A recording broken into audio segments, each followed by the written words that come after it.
regular meeting of the Richmond Board of Education will come to order. Please stand for the Pledge of Allegiance.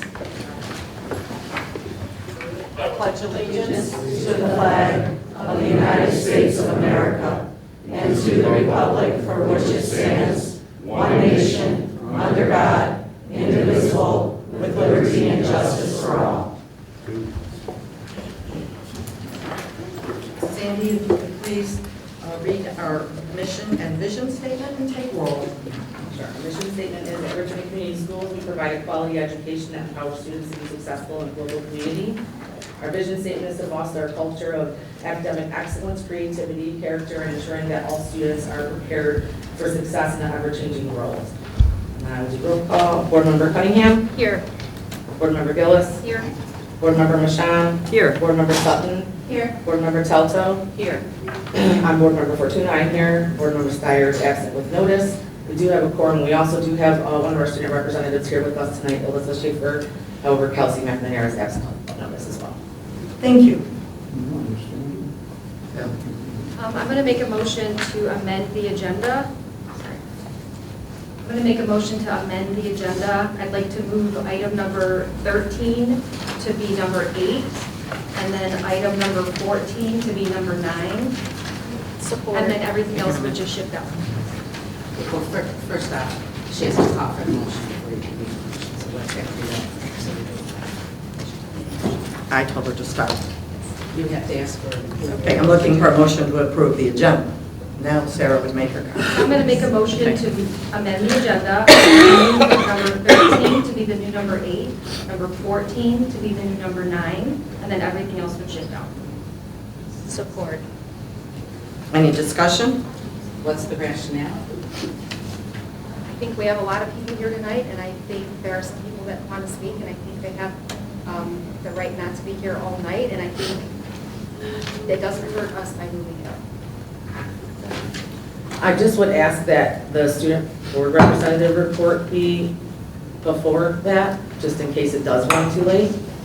I asked if she wanted that, she said no. And she said she was okay. She said she was good. Okay, but I also was going to make a motion to amend the agenda, but I don't know if we have to vote on this one first and then, or what, but because I would like to, we need to add, I was hoping we could add letter J for the discussion regarding the legislative letter and meeting, the letter to legislation and that's supposed to be on the agenda.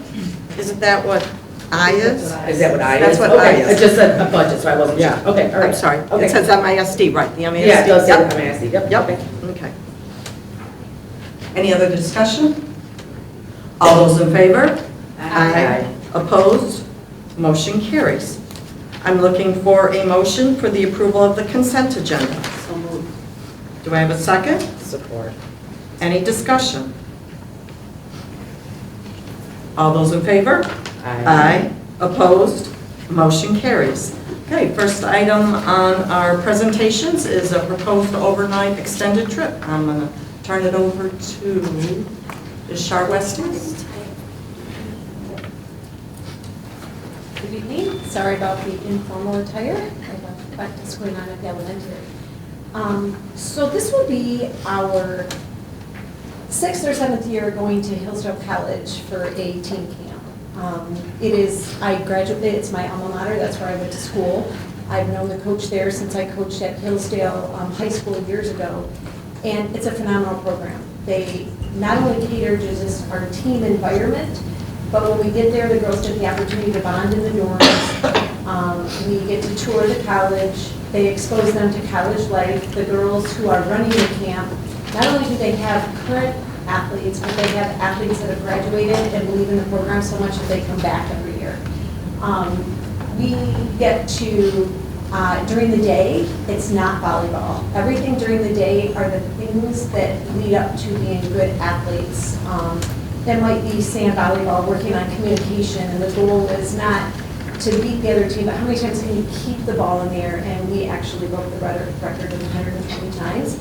And then they would say, okay, one girl has to leave and go get a drink break because we're going for so long. That's like, so you have to cover the court. It was just, the girls were so excited. It was a lot of fun. They also do some difficult things. We'll go into Lake Waubese and they'll do a training where they gotta run out, and then you gotta be aware of, can some girls swim, can they not swim very good? Okay, maybe you shouldn't go out as deep.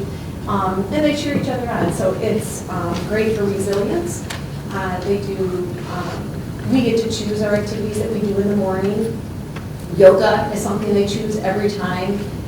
Injury prevention, which didn't work out so good for our team last year, but overall, they know the things that we do every day. We incorporate the bands in our practice, just trying to strengthen the muscles. So it's been very positive.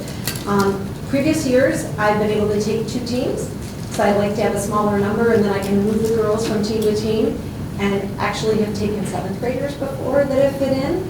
Unfortunately, this year, they are taking a team trip to Brazil, so we only get 1 team camp, and they said just varsity, like, there's not an opening. They take 16 teams, and so we are just fortunate to be one of them.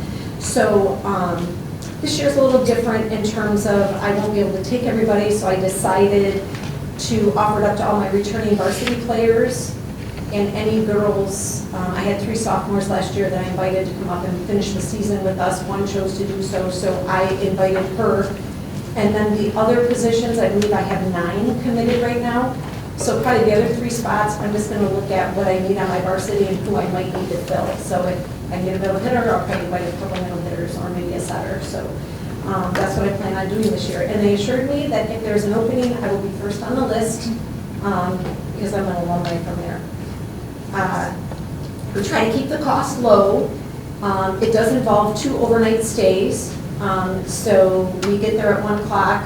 Actually, it starts at 1 o'clock. The girls need to be there between 10 and 11 on Thursday. This year is the first time it's a Thursday, Friday, Saturday. And the sessions will start at 1:30. So at 1:30, they'll be on the court. We'll go back at dinner. We'll have another 6:30 to 8:30. We'll go back. We always plan something fun. The seniors will do a couple fun activities, scavenger hunt, or we bring stuff to, they have an outdoor pit so we can do s'mores, just try to make it fun for the girls. And then the last day, we're there till 8:30 in the evening.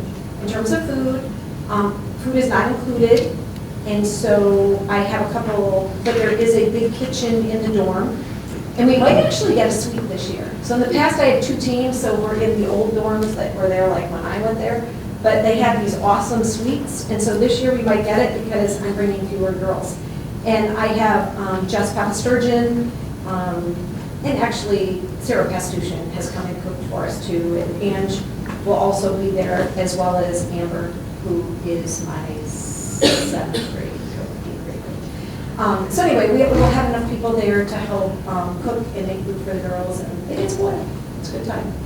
So, and it's very educational. I know on the list I had to write, but I'm in missing school, it's in the summer, so there shouldn't be a problem, and their parents drive them.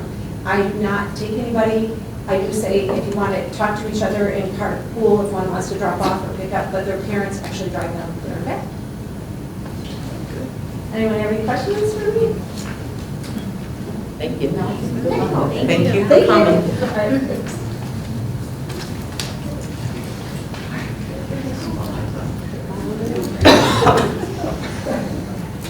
Thank you, Mr. Romano.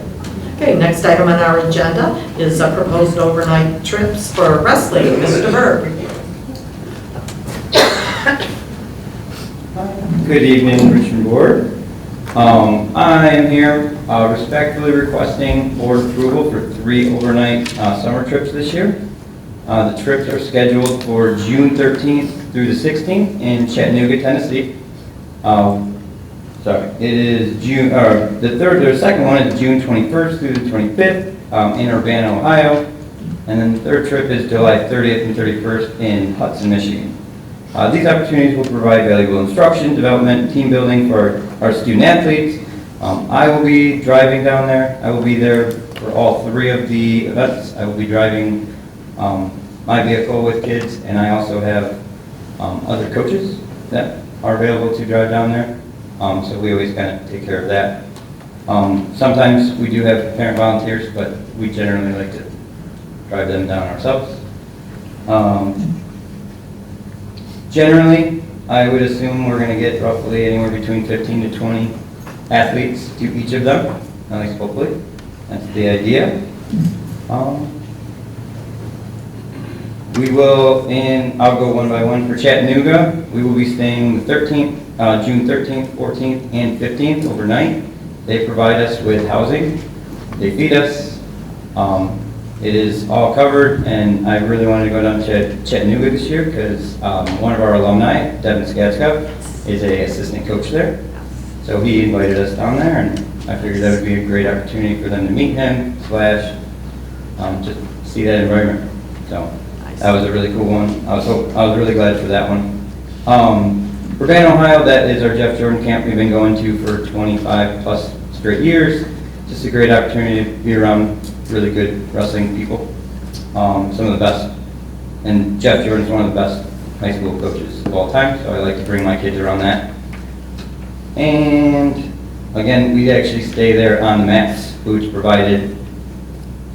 And then the last one in Hudson, Michigan, that is a one-night stay. We will stay typically at the coach's house because we have a close relationship with Coach Mary, who is one of the greatest high school coaches of all time, and I like to bring my kids around those people.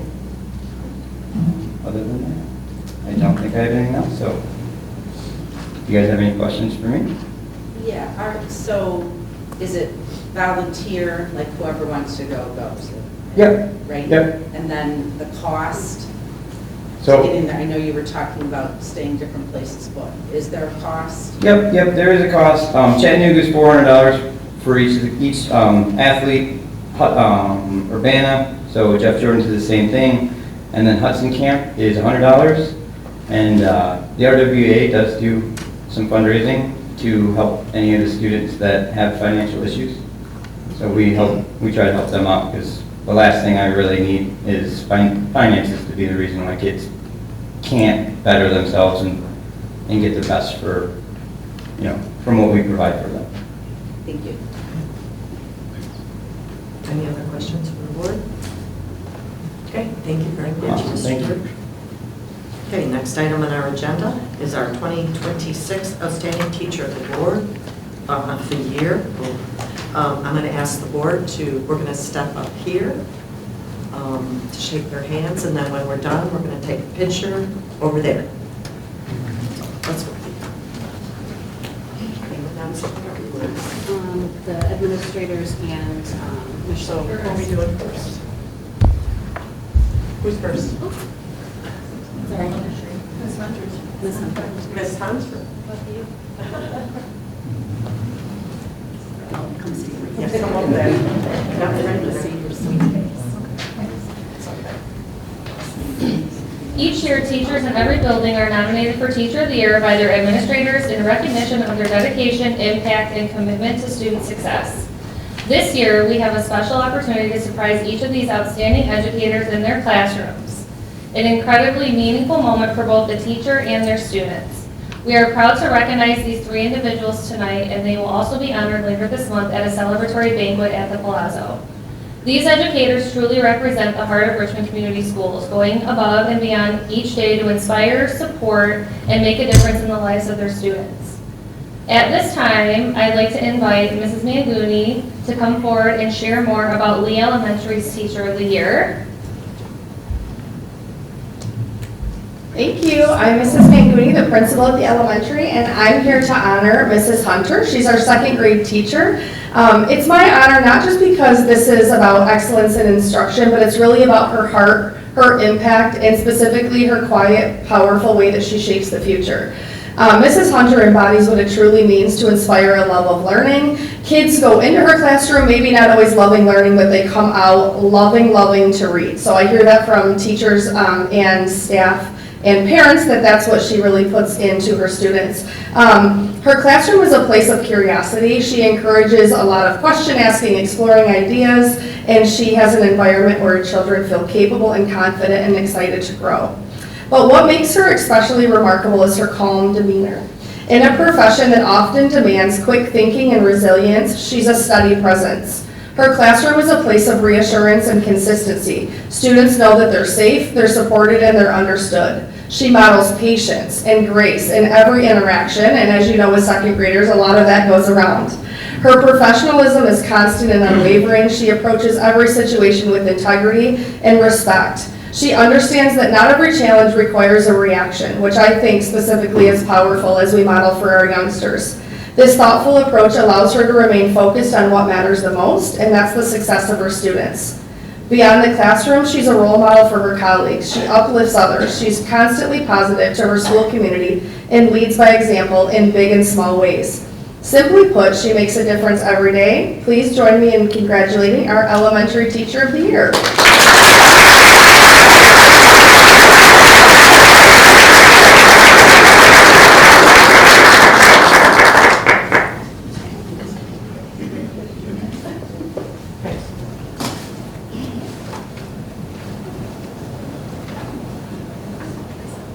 At this time, I would like to invite Ms. Morella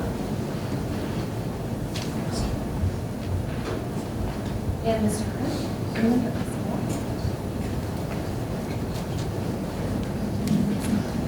Good evening, I'm Jennifer Morella, I'm the principal at the middle school.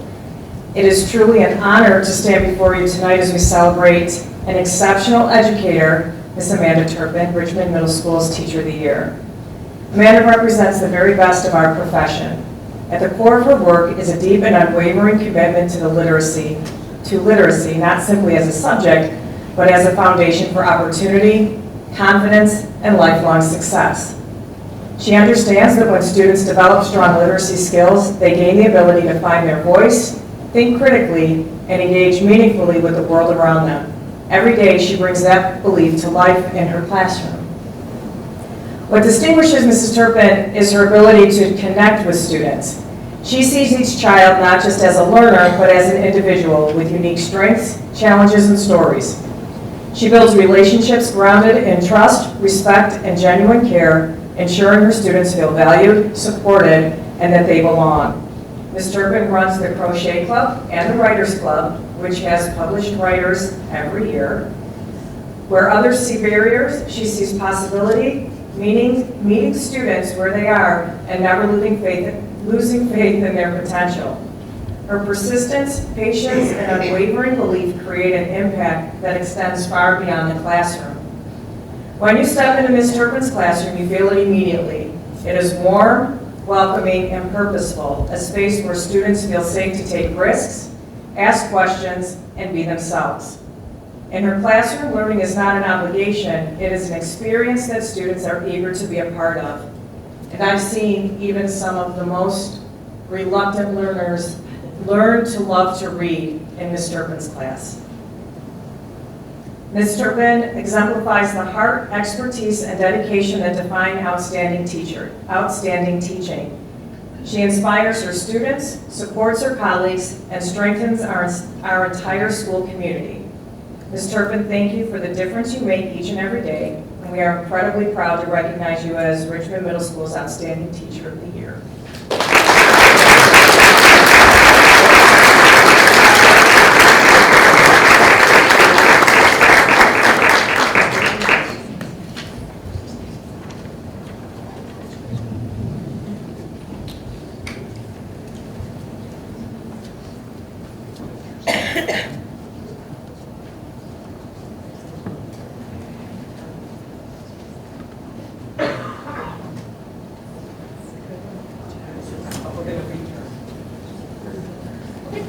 Ms. Christensen cannot be here tonight, but I would like to invite Ms. Sabo to share a few words about our high school Teacher of the Year. To know her is to love her. Miss C, as she is affectionately known, is a CTE teacher in our building. As a 20-plus year instructor at Macomb Community College, Miss C brings a wealth of knowledge to the classroom, teaching accounting, marketing, and business management. She additionally brought the Richmond DECA chapter back and has successfully had students qualify for the state competition since taking the lead. Miss C additionally is a member of the school improvement team, is junior class advisor, and plans building-wide events. Corrine embodies characteristics of a successful teacher. This is primarily done through her outgoing personality, full speed ahead approach, and ability to make sure no one ever says no. She gives everything a try at least once, including eating haggis on our recent school trip to Scotland. She has high expectations for her students, and they regularly meet them. It is clear from the moment that they step into her classroom that she has these expectations, but that she cares about them and will create a safe and positive environment for them to achieve them. She is a leader among her peers, working with new CTE teachers as they transition from industry into the classroom and teaching profession. She makes people laugh, speaks her mind, and lovingly expects nothing but 100% from both students and her colleagues. She will try anything once, whether it's a competition for her students to participate in, a conference to attend, a new educational resource to try, a software to implement, you name it. If she thinks it will be good for students, she will jump in head first and make it work. Overall, any building would be lucky to have a Miss C, as she not only is an outstanding teacher to her students, but she brings to her staff what loving life to the fullest 100% of the time is, and it's an important reminder that educators often need. Thank you, Ms. C.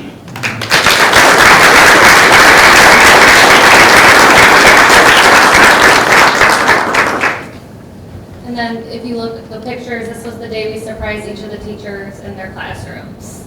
So thank you and congratulations again.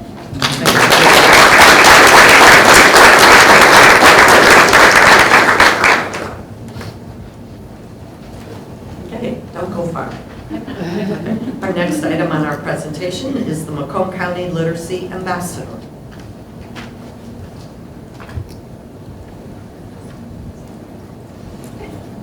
We are excited to continue our countywide Macomb Reads Literacy Ambassadors Initiative, which recognizes outstanding educators who promote literacy across our schools and community. This program provides meaningful opportunities for ambassadors to support events like the Macomb Reads Carnival and Author Engagement Series, while being honored with special recognition and resources. We are honored to share that Richmond Community Schools 2627 Literacy Ambassador is Mr. Steve Pedry. Mr.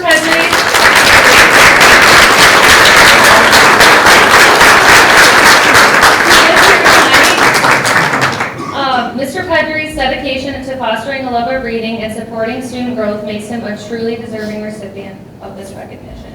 Thank you, Mr. Pedry, for all you do.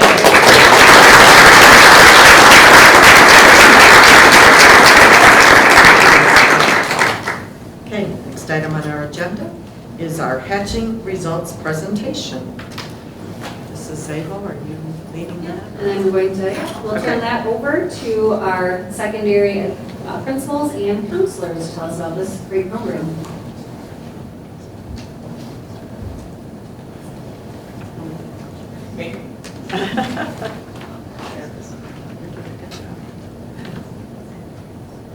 Good evening. We're here to talk to you about a really exciting adventure that Ms. Zabel and myself and our counselors have been on for the past 3 years. We've been able to participate in and learn a lot in a program called Hatching Results that has been provided to us through the MISD. Hatching Results, as you can see on the slide, is it was established in 2003 by Dr. Trish Hatch, and it teaches secondary schools and empowers school counselors and administrators in better servicing our students academically and socially and emotionally. This 3-year initiative has been a way to improve everything that we do and all of the services that we can provide for our students, and it's been really exciting to be a part of. So how it all started was a few years ago. Mr. Walmsley approached us and asked if we would be representatives for Richmond at the MISD to undertake this really amazing opportunity that allows for us to create this document that you're going to learn about very, very quickly, and program actually that you're going to learn about very soon. We started in 2023. We created our action plans, and we learned how to use all of our data that was provided to us that we were able to gather from our schools to really decide how we were going to attack this new approach to servicing our students. The following year, which was year 2, we enhanced that Tier 1 plan. We created some data-driven activities and ways to service our kids. And in year 3, which is what we are finishing up right now, we are talking about how to implement this entire program with fidelity and developing our systems of sustainability so that this is something that is not just a 3-year initiative, but a many year-long initiative to best support all of our students. We have our next steps, which is going to be our program evaluation, our reflection, and how we make any adjustments that are necessary as we get different students each year. So a little bit about the model before we go into some in-depth examples. If you're not familiar with the multi-tiered, multi-domain system of supports for students, there are 3 different areas that we support students in the building: academic, college and career, and then the social emotional learning piece. At that tier 1, those are lessons and activities that all students receive. So you'll hear some examples tonight where it's definitely a counselor or someone going into the classroom and then teaching a full grade or a full group lesson regarding one of those topics, whether it's in the academic, the college and career, or the social emotional. Then the tier 2, which you'll also hear an example about, is more targeted supports. So as Ms. Morella stated, as we're collecting that data, if we see students that have gaps or that might need some more targeted support, whether that's small group, it might be some referrals for services or resources, it might be just consultation or collaboration over a 6 or 8 week period. That would be a tier 2 example. And then tier 3 is really intensified supports where we provide either individual counseling to students if it's in-house and something that we're able to do, or it's something that we refer out to services. And so what we did, as Ms. Marilla said, is through this 3-year plan, really looked at what does our tier 1 instruction look like, what lessons and what standards are we touching base with the kids, and then when we see that students might need more supports, what does that tier 2 look like, and then obviously the development of tier 3. So as we go through, you'll see how that kind of builds, and I'll first turn it over to Ms. May, who's going to explain one of the tier 1 lessons that she did this year. Thank you. All right, so tier 1, as she shared, is something that we share with everyone, so all of our students. So this, on the photo up here is just a couple of samples of what we've done with our students. The 6th and 7th graders I meet with, and we basically focus on career exploration. They're not ready to make decisions. They're ready to start exploring based on their interests. And so in 6th grade, they explore interests based on subjects in school that they like. And then in 7th grade, they take a matchmaker quiz in Zello that basically has them answer questions of their likes and their dislikes, and it provides a list of things that could potentially match their interests. It provides a whole long list of careers for them to explore. Zello is a very powerful program. It has all sorts of in-depth descriptions of all types of careers, including, education requirements, descriptions, photos, videos, for interviews of people that they could watch, all sorts of things. So it's a great tool for them to be able to explore with. The students then save at least 3 careers that they're interested in. Most end up saving 5 to 10. They love this. It's really exciting to them. Those hours that I go in, the rest of the hours, the rest of the teachers are like, oh yeah, we know you guys are exploring because they're all talking about it. We do this so that the students can start to think about their future. They can build self-awareness, and it also helps them start connecting academics with their future. It starts to really build their knowledge of okay, well, why am I doing this? A lot of kids in middle school especially are asking well, why do I have to do this? So this starts to help to connect that reasoning, that rationale. These are some of the student standards that we assess. ASCA model, or the American School Counseling Association, has standards that are built in and are assigned for different grade levels, and so we've built our lessons to address some of those standards. And then the 8th graders, we take through high school transition planning. This is just a snapshot of some of the resources. We talk about graduation requirements, and then in Zello, there is a 4-year planner that we take them through so that they can start thinking about which classes do I need to take in order to graduate, but then which classes do I want to take, which classes am I interested in. So we help them to build in what is required and then explore all of the other options that the high school offers as 8th graders, so that then when it's time to request classes, they have an idea of what they're interested in, and then kind of building out their future to have an idea of what they might want to take as they get older. Mrs. Crampton comes over and shares with our 8th graders too, and talks about high school. We bring them over here to the high school. They get a tour from some of the high school students. They do a fantastic job of talking with them. Ms. Sabo meets with them.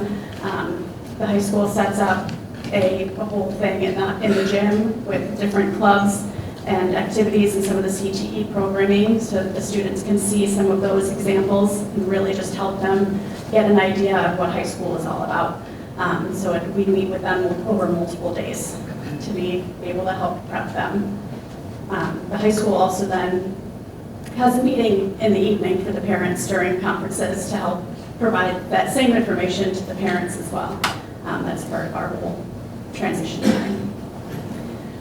These students, it really just helps them plan for their future. We want them to build for their future success. We want them to know that they're ready, start to feel like they know what they're doing, and it reduces anxiety moving over to the high school, helps them to just really feel more confident as they're moving over there. And these are the standards that we assess with those 8th graders. And then Mrs. Crampton's going to talk about what we do for Tier 2. So as Ms. Abel said, Tier 2, we focus in more on students who might need some additional support. So at the beginning of the year, or after first quarter, Ms. Abel and I sat down and determined how many students had 2 or more Fs in 9th and 10th grade classes, and those were my Tier 2 students for quarter 2, setting the goal of reducing the number of Fs by 25% in each grade level. So as Ms. May said, rationale for this stuff, or for these groups, early intervention to help reduce the risk of failing classes, so we're not doing credit recovery over the summer, working on organization, time management, self-advocacy, skills that they need in order to support themselves within the classroom, and offering that more personalized support to help them succeed. So I worked with 9th and 10th graders. I had a total of 12 9th graders and 8 10th graders. We met for 6 weeks. And then I have some pictures of posters up there where we talk about what self-advocacy could look like, and talking to a teacher when they need additional help or don't understand, and study skills that they could try and implement. And then week 1 was just an initial check-in. Like I said, organizational skills, self-advocacy, study skills and test prep, stress management and coping skills, and then at the end of the 6 weeks, just a celebration. We made it through the 6 weeks. Now let's put these skills to the test. And I also invited parents of the students who participated to fill out a survey as to what skills they would like to see their students work with. So this was survey results before and after I worked with the students. Before I worked with the students, you can see none of the students said that things were going well. A majority of the students said that the first quarter had been really rough for them. After that first quarter, or after the second quarter of me working with them, the numbers shifted. There were still some that were struggling, but I was able to move quite a few up into it's going well, or it's going better than it started. And then working towards my Smarty goal, you can see first quarter we started with 38 Fs in 9th grade and 26 Fs in 10th grade. At the end of the second quarter, the 10th graders made huge improvement. They've kind of slipped. We're working on it. 9th graders at semester was the first time they had taken a semester exam, so that was the adjustment there. But now by the end of the third quarter, they've definitely made some great improvement. So we know what we need to work on and focus on for fourth quarter as they come up to their final exams.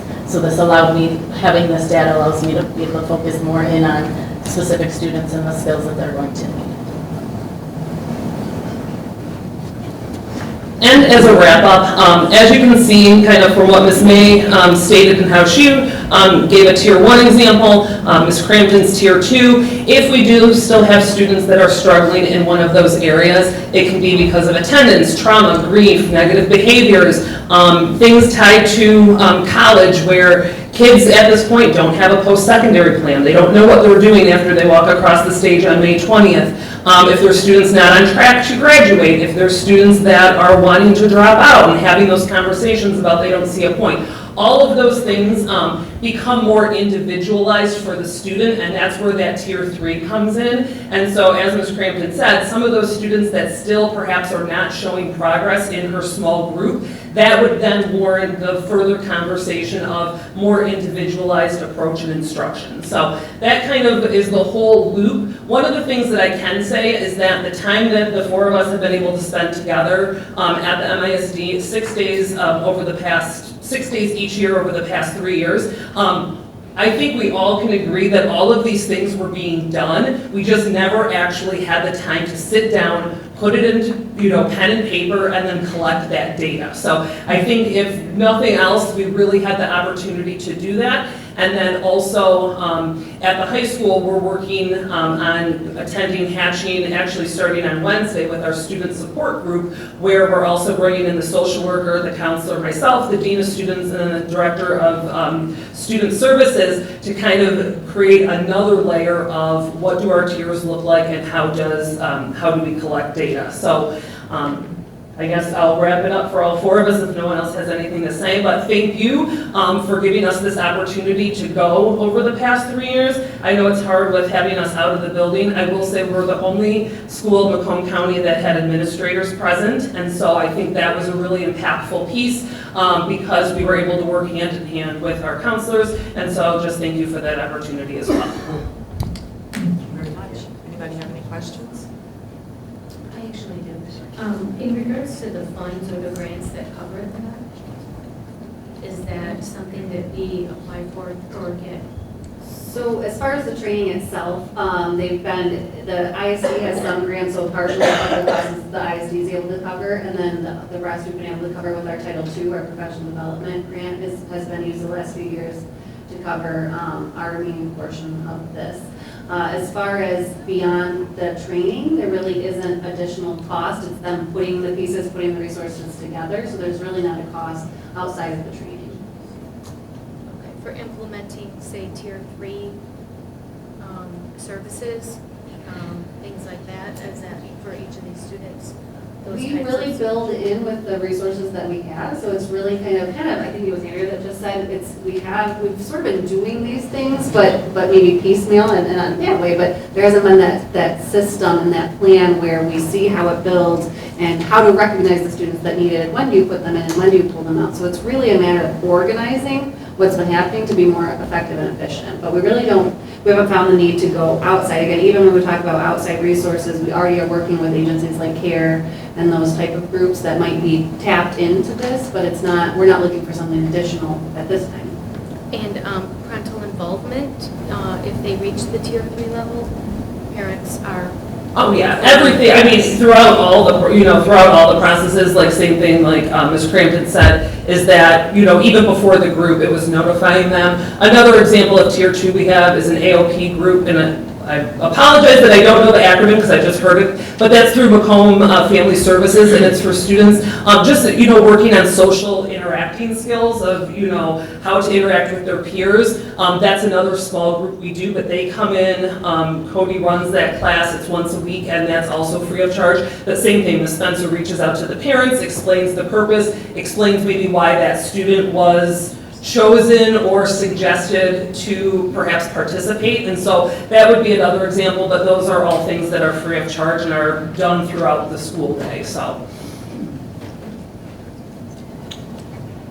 Anyone else have any questions? No, I don't have a question, but I just want to, I know I've said it before, but I'm going to say it again, but Mrs. Crampton, I believe that the work that you're doing at the high school in that job has been very impactful. Parents have said it, I've said it before at board meetings, but you are really doing a great job with our students and getting them on track and keeping them on track. So thank you. Thank you. Thank you all, four of you, for coming tonight. Okay, the next item on our agenda is our academic summer school. So, board members, you did have this presentation in your packet. However, we are going to deviate from that plan. Just this morning, Ms. Schlager got a call from the MISD that the way that we had set up summer school last year, which was very similar to what we were going to propose to you this evening, they were not able to authorize a 2-week program was what we were looking at again, like last year. The minimum that they can approve for us to use their materials, again, like we have done the last few years, is a 4-week program. So because that's a big adjustment, we don't think that it's totally a no-go, but at this point we do need to kind of go back a little bit to the drawing board and re-look at, how can we make the funds that we have available, keeping in mind we are totally relying on just the carryover that was remaining from being a little bit under budget last year with those remaining extended day, extended school year grants that we were working with. So with that kind of very tight limited funding and knowing that to utilize the ISD's programming, which is what we were intending to do, again, we just need a little bit more time to rework that plan, so we intend to be able to bring that back to you at the next board meeting, if you wouldn't mind a presentation on the 27th. Well, you're going to need to make a motion or something to Remove it. table it until the next meeting. We can do that. Someone could please make a motion to table this item. So Do I have support? Support. Thank you. Any discussion? are we going to have any discussion on, I know these are the academic, but non-academic camp? Are we doing that this year at all? Athletic stuff, the other? So the athletics was not also ready for this evening. Mr. Trent said that they were still working on that, so I didn't have exact date for when he was going to have the athletic piece ready. As far as the enrichment pieces that we had offered last year, we were not adding that to a proposal at this time. Last year it was offered at a cost to the families. The number of families that we had that registered for it last year did not meet our need as far as, what they paid, did not meet the need that we had for running it. Because again, we came in a little under budget with the academic piece, we were able to sustain it for last year, but again, with being such a less amount of money available this year, and again, not seeing that outcome of community signing up for it last year, we did not intend on offering the enrichment piece this year. So we didn't even think to maybe see if there was interest and then look whether we had the funding for it. We're just not going to do it at all. Is that the idea? That was the plan. We based it on last year's interest. Last year, the afternoon classes had 4, 5 students maybe in a class. We were looking to have 15, which was where our break-even point would be. So we didn't come close in any of the classes. Even last year, we collapsed several of them to make it doable for the year, to try to even keep those ones running. We were able to remove some of the staffing. I was here. I know. I'm just saying, I just wish we had maybe looked into seeing what the interest was for this year. Because last year was one thing. It's a whole new year. That's just my thought. Anyone else have any other comments? All those in favor of tabling this item to the next board meeting? Aye. Aye. Opposed? Motion carries. Next item on our agenda is our standards-based grading presentation. And I will turn that over to Principal Morella and Mrs. Jar, who's helping us with this proposal.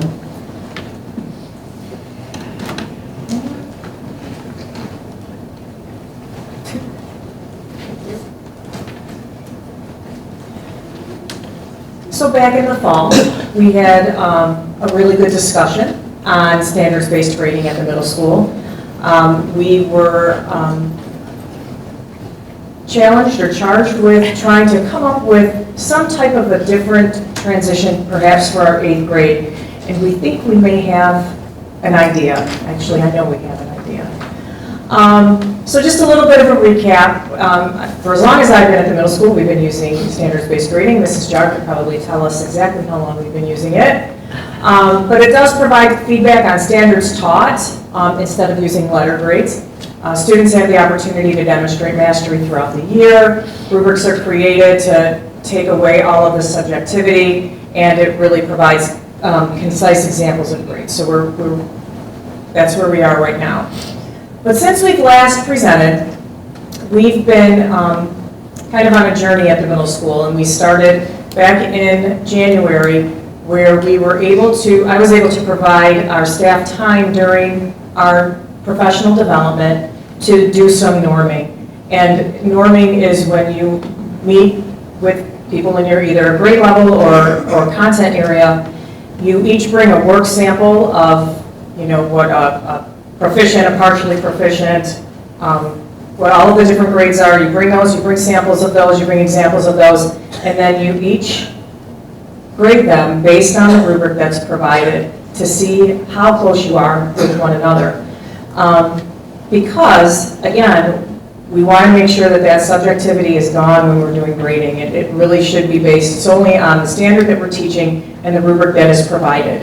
And so the teachers were able to grade each other, like student assignments from each other's classes, and were able to compare and discuss rationale and make any necessary adjustments so that they could come up with what a gold star for each one of those levels would look like, so each one of our grades would look like.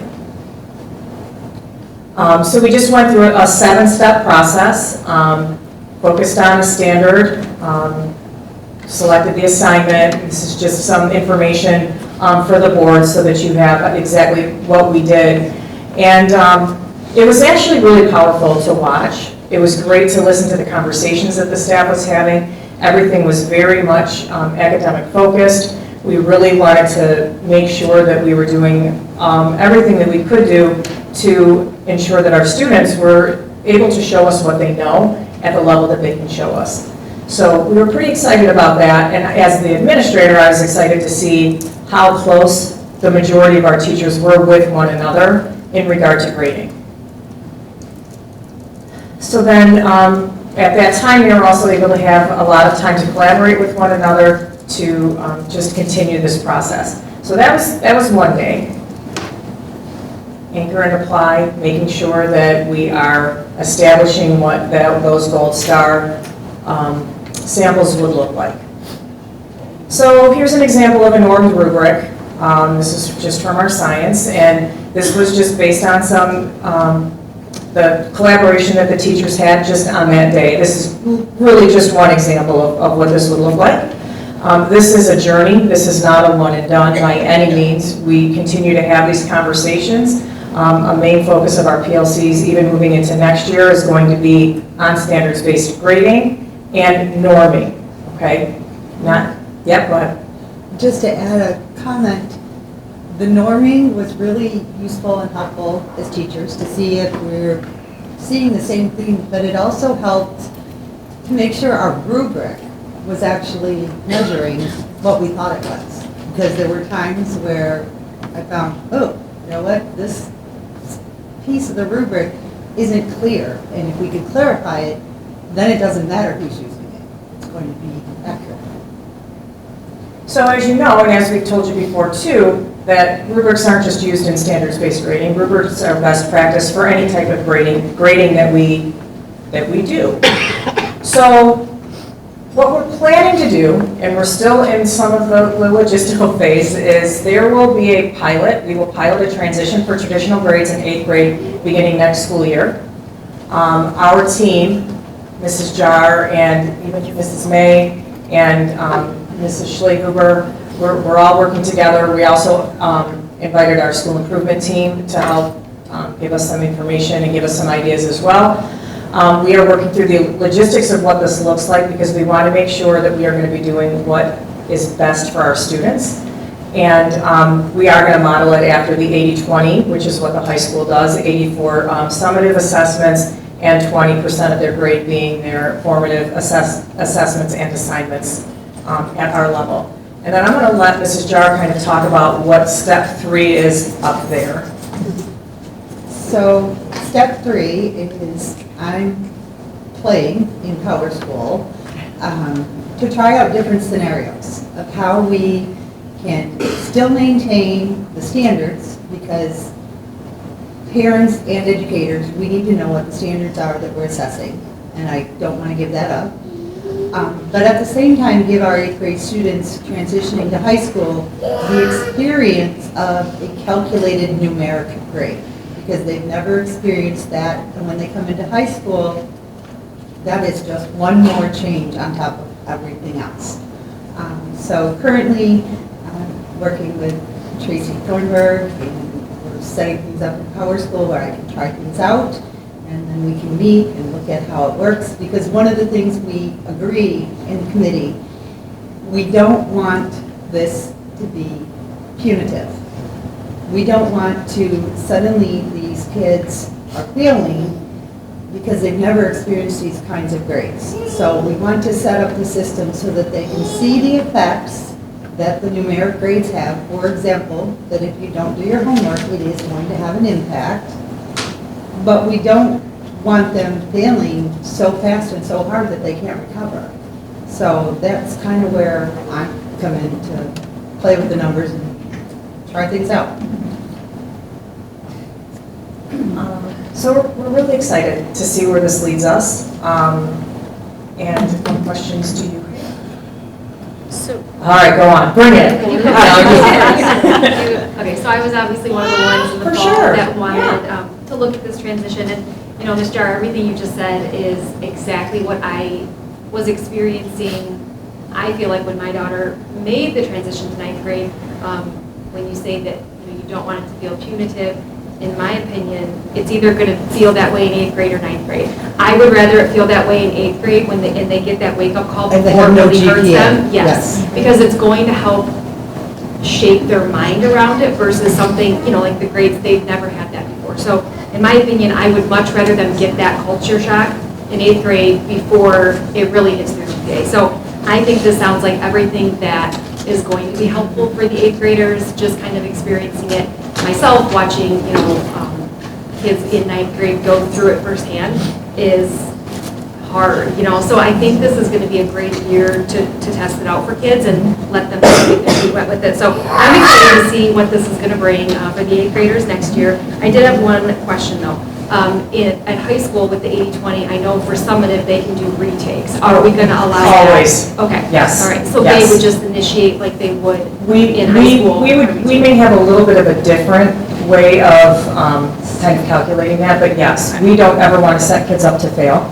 So yes, they will absolutely be able to still turn in assignments, late if they needed to, or do any kind of makeup work. Okay, just because I think Yes. if we replicate, the more we replicate what there is coming, the better they'll Absolutely. be set up for it. They can do retakes now. Yeah. Okay, Even with the perfect. standardized grading. Oh, always. They do. Yeah. Perfect, okay. Yeah. So that was all the questions I had, but thank you guys so much. I know this was a lot of work, and I think to answer your question about when, I know I was on the board the first time when we voted for it, so it must have been 2016, 2017, somewhere in there. Yeah. Because it was fairly new when I was on the board the last time, so. Yeah, and we spent a lot of time at You middle guys did. school prior to actually implementation. All of the standards that you had us doing Yep. again this year, we did that.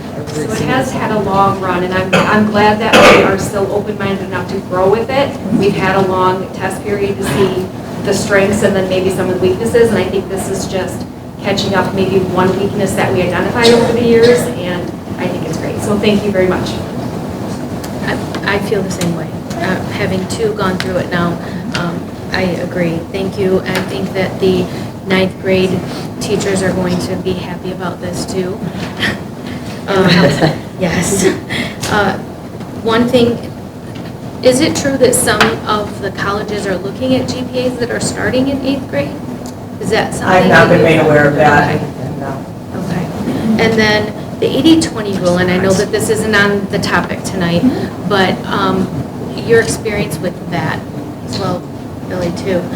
Are we one of the normal for 80-20 versus 60-40 and 70-30?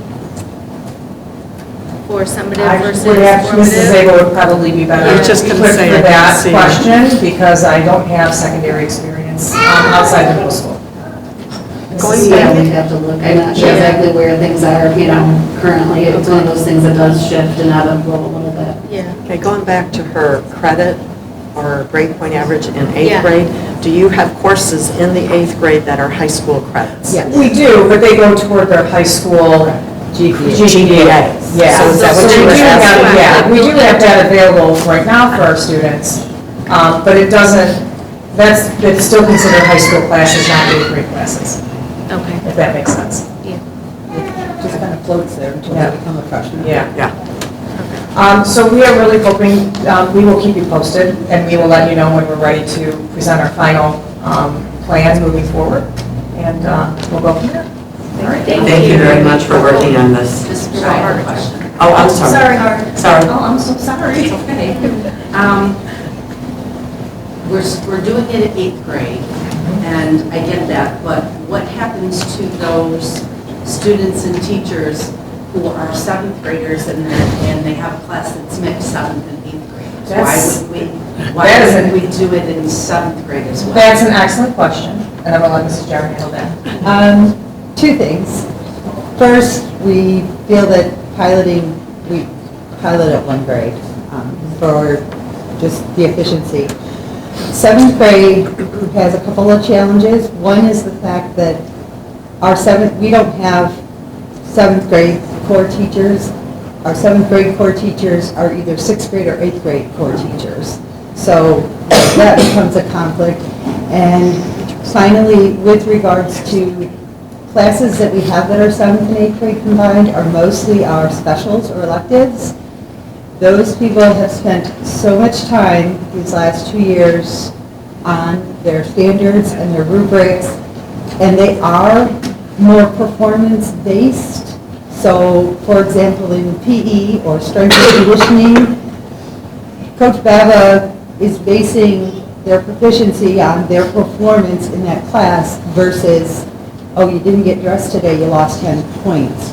You know, we kind of felt as a committee that those classes were really tailored to staying with the standards For right now. proficiency rating. What about STEAM classes?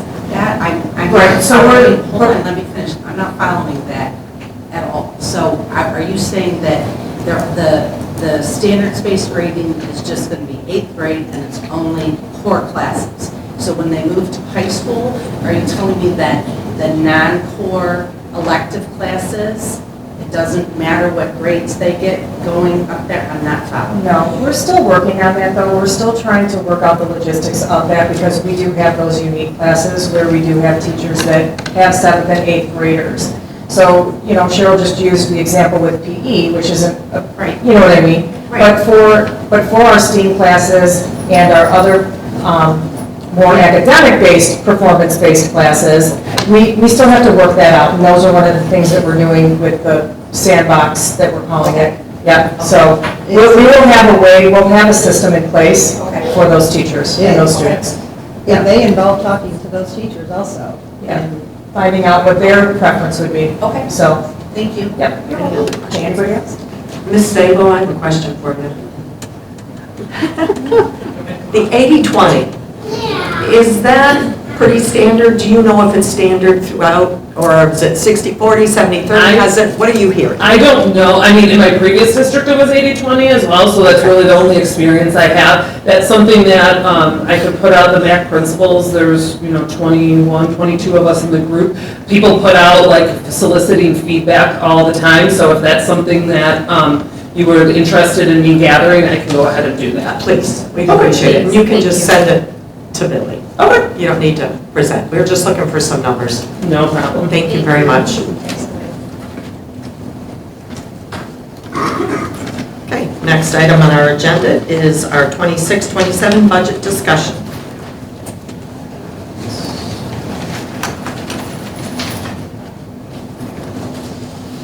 Okay.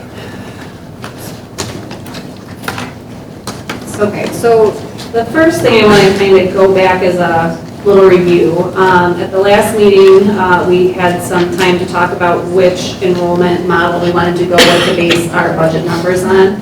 And so the decision was to stick with this model where we're really essentially rolling up, the current first graders, we put that number for second grade. The current second graders, we put that number for third grade. Keeping in mind, this current year's number of seniors is quite a bit higher than our junior class coming up, so we know there was a reduction there. This year's current kindergarten class is relatively small, but we are seeing a very high rate of students applying through the kindergarten roundup and registering for next year. So this is probably conservative on the kindergarten side. Probably, again, it's the numbers we see right now for the other grade levels. So that, keeping in mind, the bottom line was that reduction of about 28 students was what we went with. So that number was pulled over to the, again, the other spreadsheet that we looked at last time. Try to make it a little bit visible.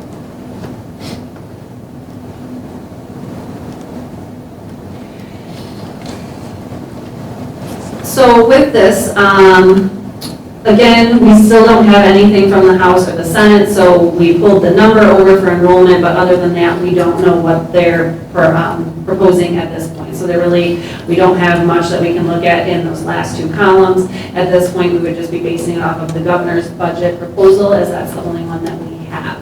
So the revenue based on that student FTE from the previous spreadsheet, using that one, is shown there on line 6, so that $15,640,000. And then a reduction based due to that reduced enrollment of 28 students that we talked about. Increase of $250 is in the governor's proposed budget. Again, we talked about that last time, so we do see that kind of offsetting a little bit of the loss that we would potentially see. And so then our overall projected revenue and expenses right in the middle. So last time, again, we started to talk about some of the potential items that we might want to look at cutting, look at having some discussion on, as we know that the bottom line is in the red if we didn't change anything else. And again, keeping in mind a big part of that would be based on the contracts that we've negotiated that do have increases within them. And I'm going to slide down a little bit. Did you want to talk about a piece of that? That really hasn't changed. It's still what we presented at the last board meeting for the projected increases in both salaries, wages, FICA, and retirement are included in those numbers.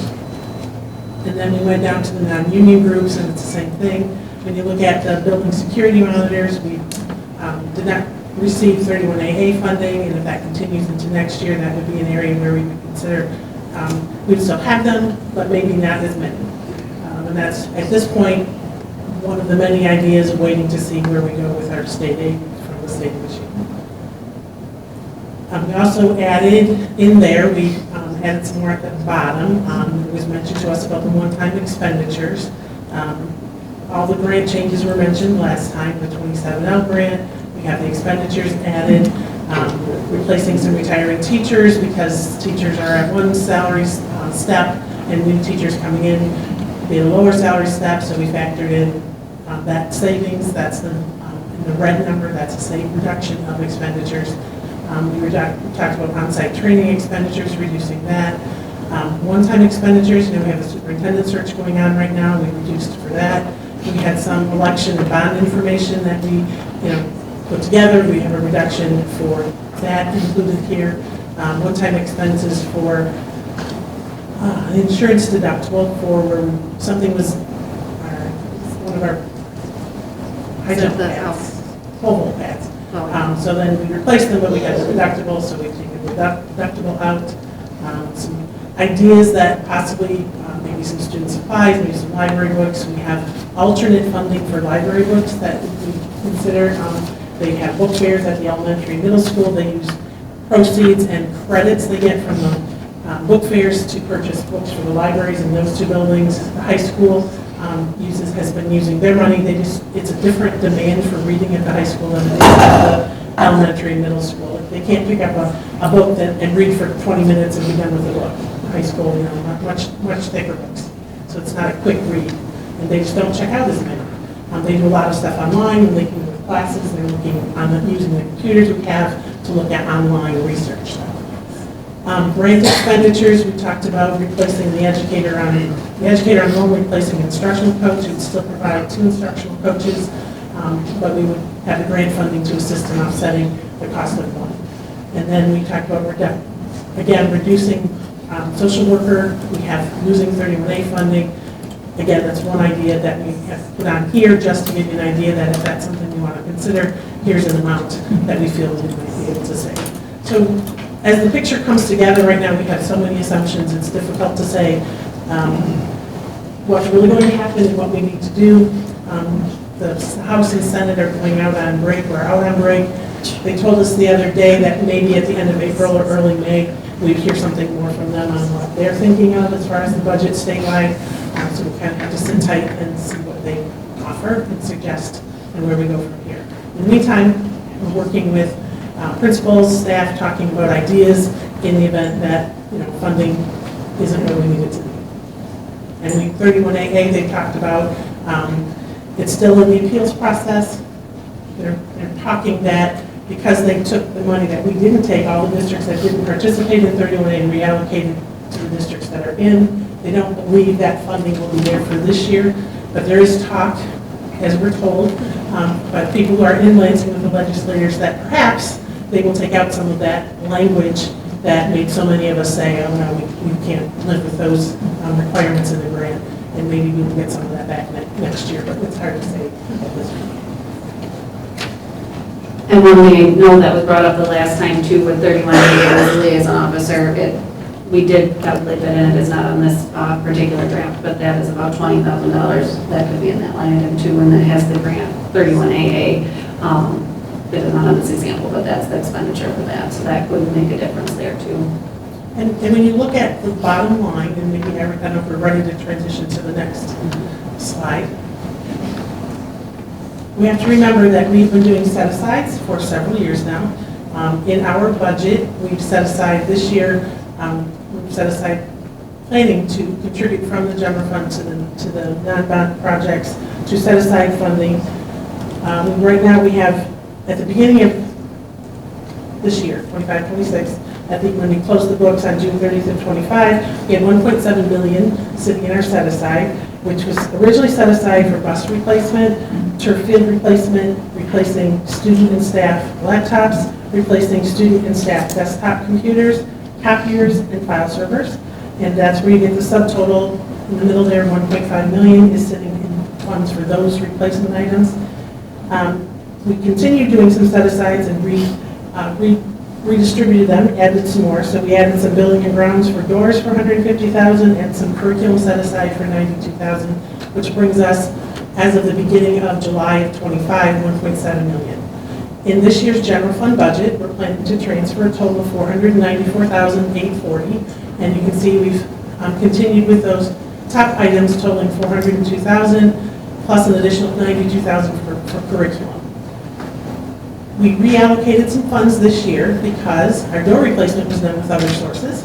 So we took that $150,000 that was sitting for the door replacement and moved that into media center furniture, which we desperately needed at the the high school and the elementary school.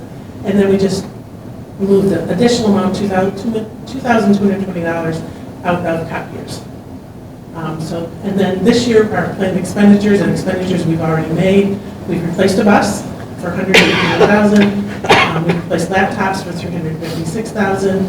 And that took out of that top group $507,000. We've also spent the money on the furniture for $152,000. We spent money on the curriculum. So that leaves us as using funds this year of $752,000.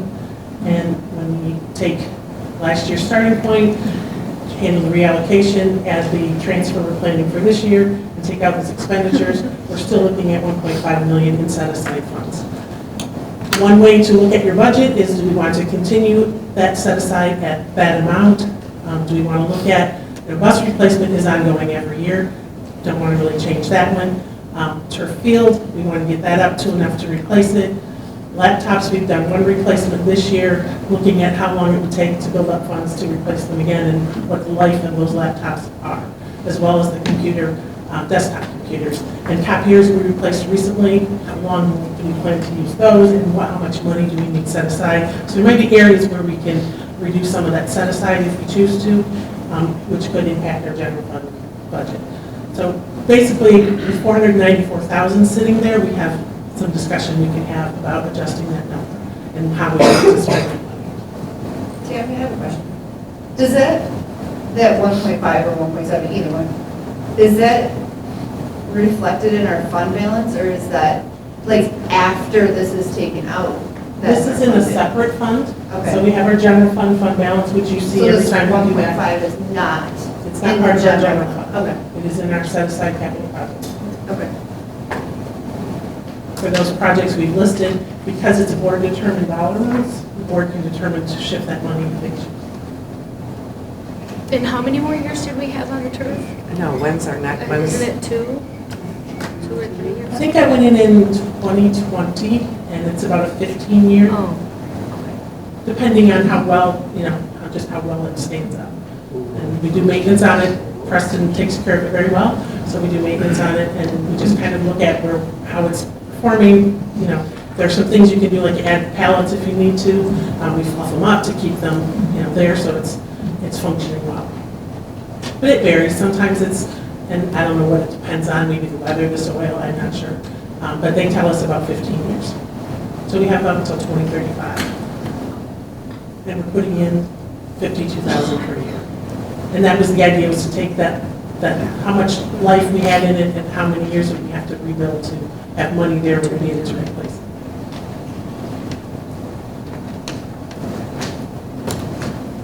anyone else have any discussion, comments? Yeah, I guess a couple things. I thought we were getting something, since we talked last meeting about the liaison and the social workers, I thought we were getting some kind of conversation about that. And I guess, Tammy, you said something about talking with administrators and that. So what's resulted from that? Are they looking at trimming their budget? It just seems like we're, if the phrase is correct, putting the cart before the horse. We're putting up again the second time, talking about cutting position without having the whole picture. And I thought, really, all this is the exact same thing you told us 2 weeks ago. Well, we've added this piece. No, it's the exact same thing. We asked, we put out there about the social workers, and we specifically asked that we wanted information on those positions, liaison positions, and as far as I'm concerned, that comes from your administrator meetings. What's happening in their buildings? Am I the only one that thought we were getting that? No, I remember specifically asking for, before we vote, I remember just wanna make specifically sure. asking for a list of the liaison and the social worker to know what we would be losing. And if that's not ready for tonight, that's fine, but I wouldn't want to vote on this until I have that. No, we're not voting on it. Right, so I'm fine with it not being tabled. I'm not talking about anything voting. Sure. What I'm saying is, it's basically the same thing from 2 weeks ago. No conversation about where we're at doing that, and those administrative meetings, talking, figuring out there are ways that budgets can be trimmed within buildings. And that stuff can happen before we get to the point of talking about bodies and all different stuff. That's just what I thought we were continuing to get. That's what I would like to see happen before we continue to put up there about cutting a position where we're not even anywhere near ready to talk about that. Again, now for the second time, it's thrown out there. Well, we didn't remove it, so we've added to this sheet, we didn't remove anything from this sheet, so we were adding to the conversation. So that was something that we brought forward as a conversation point last time. So we are adding, we've added those one-time costs that was also discussed the last time as well, so we added that, and then we added the capital bond transfers. So those were the additions that we were able to bring to you this time. In our administrative meetings, that is where the talk about the library books came from as a starting point. Again, we are, just as we're early in the conversations here, the building administrators and teams are early in their conversations as well. So certainly. So they're happening, is what you're saying? Yes. Okay. So they're intending on doing and setting aside time to do a central, a comprehensive needs assessment which would involve their entire team, typically the school improvement team, so you look at what curriculum pieces are we using, what's working, what's not working. So you are correct, that is not something that we would have been able to bring together this quickly, knowing that we still don't even have a concept of what the other two budgets are. You know, we'll kind of continue to work in their timeline. So by the time they tell us the budget, we should have some good plan A, plan B, plan C's in place, I would think. I just think we shouldn't continue to put something like that up there when we're not even anywhere near that conversation. We've been trying, we've been as transparent with staff, certainly that question comes forward, and of course, that's a concern when, you know, the folks that are paid out of 31AA have known since December that 31AA was cut, and that's scary. They know that, that's a reality, and that's unfortunate that that funding was cut, or we wouldn't have to talk about any of them. Right, but we've also talked about that back when that money was cut. We talked about, as a board, the things that we felt were strong or what we were interested in working to figure out things before the budget time came. That's all I'm saying. I think when you put something up there that you're reducing something when we have not even had any kind of really good presentation given to us, I just hate putting something like that up there. That's all I'm saying. Thank you. So what I am looking for then is, because I also was under the impression that we're going to have kind of more of a list of like what is under 31AA, and so that way we can look at it all and Have a discussion. and have a discussion, yeah, about, you know, like prioritize, I guess, things if need be. And again, I think in bringing that, I would definitely like to have the administrator, the team, you know, Agreed. input. Yeah, yeah, I definitely We have would like that this, too. this is how it's used and what have you. Any other comments? Okay, thank you very much, both of you, for presenting tonight. Okay, next item on our agenda is our school aid budget priorities with the MISD. Sandy, are you gonna run with that? Sure, I can. So at last meeting, I gave everybody a copy of the drafted letter. And tomorrow is our last meeting for the legislative group, I guess, for the school year, I guess. So they're kind of looking to see if we are willing to sign it and whatnot. So I've asked for everybody's input in regards to those things. I did get some input from Deb. So I was opening it up to anybody else who has any input, like, because they included some things that they would, like recommendations, I guess, that to change or do away with, that I was hoping that everybody had a chance to look at and be able to comment if they were comfortable with what was listed on here. Billy, can I ask the categorical program consolidation? Can you explain that paragraph? What page is that on? That's the actual letter, and it's on the back side of it, second paragraph. Sorry, it's on the actual letter. So combining categoricals is the concept of, so again, you have like 31A, Title II, Title III, Title IV. So combining those, that's a conversation that's discussed, is taking those and putting them into one pot versus separate pots. That's the combining of categoricals. So we want the legislative group, the ISD, they want us to do that because that benefits us if it's all just clumped in one category? Is that what you're saying? So that is definitely the message they will send. That's the thought process. You just have to be careful of, is that what it's truly accomplishing? Or is it taking all of those, one of the concerns is when they combine them, is there less revenue available? That would be a concern I would keep my eye out for. So, okay, so thank you, because that's what I was hoping you were going to say. Yeah. So that, I have a problem with that paragraph. Okay. I'm gonna say that. Okay. You know, I wanted an explanation and I don't like what Billy is saying. Okay. I get it, but I think she's. I'm going to go the opposite there. One of the things that I want with all of them is to quit changing requirements for how we get 31AA or how we get type, and every year it changes, so that means we're constantly reinventing the wheel, so to speak, the paperwork, all the things that we need to do. Talk about a time waster. Well, yeah, but what about the fact that if you plunk it all into one, then there's only that one chance of doing it, if you will. At least when it's different groups, you might have a chance to get the money on this one because how they regulate it, you know what I'm saying? Where if you plunk it all into one, whatever the requirements, I mean, is that? I think it's fair. I think that's a fair assumption. And again, I will agree, I have not seen any draft models where the funding was the same, being combined versus separate. So that's a point.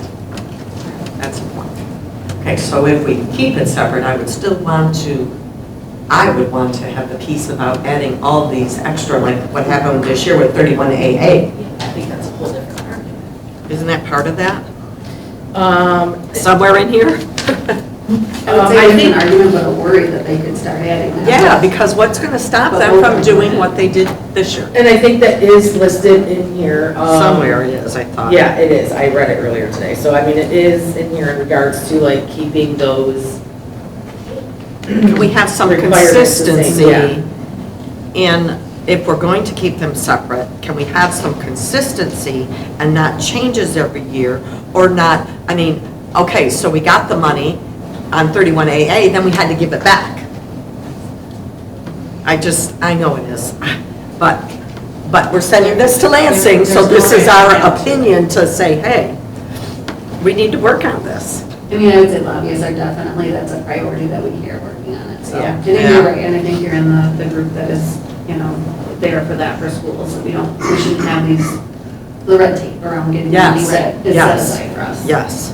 And then Sadie, you said last time, tomorrow's your last meeting with this group. So was the idea that you had to come back With from what? your board, or were they asking you to sign it? So they didn't. How is that? They didn't really, as I said last time, they didn't really specify that, that they were asking, I guess, for the board to sign it. They made it, I was under the impression that they were just asking people from that group to sign it. Like individually? Yes, I just really Sign wasn't it? comfortable with doing that without bringing it to the board first, obviously. Well, individually, you can sign whatever you want. I but it's understand. asking But is it representing our individually and district? sign it as a board member. That's what They're asking, yes.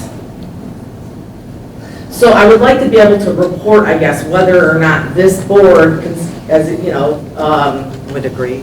yeah, if we are okay with this letter or not, and if we're not, what we're not okay with as a whole. So would we not okay about putting all the money in one pot, all the categoricals? So you don't like the categorical paragraph, period? I specifically don't, I don't Yeah. like the letter Yeah. at all, but that specifically, I don't. And the transportation one, too, you talk about that. Billy, what's the thing, the rural, isn't there something rural districts get something, Yeah. but we don't qualify for that? That whole transportation stuff is Yep. not either. There's something about that in here too, though. Right, but it says, it's an important step, statewide funding estimated at approximately 650 million compared with the current 125. Okay. Yeah. 650 million, but what does that mean? Does it mean those rural districts, and we, for whatever reason, Richmond don't isn't qualify? considered a rural district? So I'm gonna sign my name that make that more money when I think it's not fair how it's done. Well, again, I guess the question would be, when you go to your meeting is, how is that 650 going to be divvied up among the districts? Is it going to just go to those in, quote, rural areas? Or will all of us who have a bus system be able to draw from it? But there isn't, the transportation money is just for those rural districts, get that, correct? Oh, there's a question though. So is anybody else going to get any of that money if you have a bus system? Okay. That's what I'm asking. We're going to put 650 million in there from 125. Who's getting that? Who's getting that money? All right, yep. I wrote it down. Okay. I was going to share this later in the legislative update, but because it is mentioned here, I'll share now. The literacy strategy, so we've heard probably a lot about letters, the letters training, so that's really what this section is referring to. So the state really is looking at that as a requirement. again, I think most, any educators would argue against the importance of having literacy training for K-5 teachers. Science of reading is definitely what is found to be research the most effective at this time. We know, different research changes and we find different programs, but that has been what is consistently used recently in the last few years. Our staff, so with the literacy grants that have been available the last couple of years, we were able to get our SAVIS ELA curriculum 2 years ago for ELA utilizing some of those literacy funds. So we were a little ahead of the game at that time. Many districts were able to use this year's 35N money to get their curriculum if they didn't already do it. Because we already had our curriculum, we were able to utilize a portion of that funding for professional development around early literacy. Letters was a choice at that time, but Letters is a company, well, Letters is the Lexia company. Letters is Lexia's version of Science of Reading. As you've heard us talk a little bit at the board table, our early educators are utilizing the NWA Harcourt Mifflin Science of Reading. So it's the same concept, it's Science of Reading, it's just a different company's version. We opted for it because it was more cost effective and they could be a lot more flexible to our PD days and work around our schedules. Letters, without a doubt, requires teachers to work in the summer or on weekends on their own time. We have a number of staff because Letters training is available for staff to sign up for free. The state does pay for any teacher to take it essentially. And we've had staff take advantage of that, which is great, but as a whole district to move everybody into one company's version of Science of Reading, again, we felt as a team and as a district team that the NWA's version of Science of Reading worked better for us last year when we had the choice. So again, when we're looking at that statewide literacy, as a district in Richmond, we're right on top of it. We're getting our entire elementary school staff trained in Science of Reading right now. If this were to pass for them, they would be forcing us we better throw that away and start over with Letters training. So that also is something I wanted to mention today. Sandy, So did you in get their- that? Yeah, so in their list of like possible reductions or eliminations, recommendations, I don't know, I'm hoping that maybe somebody can, I guess, help me. I'm not quite sure what 27C is about. So that would be number 8 on the list of the,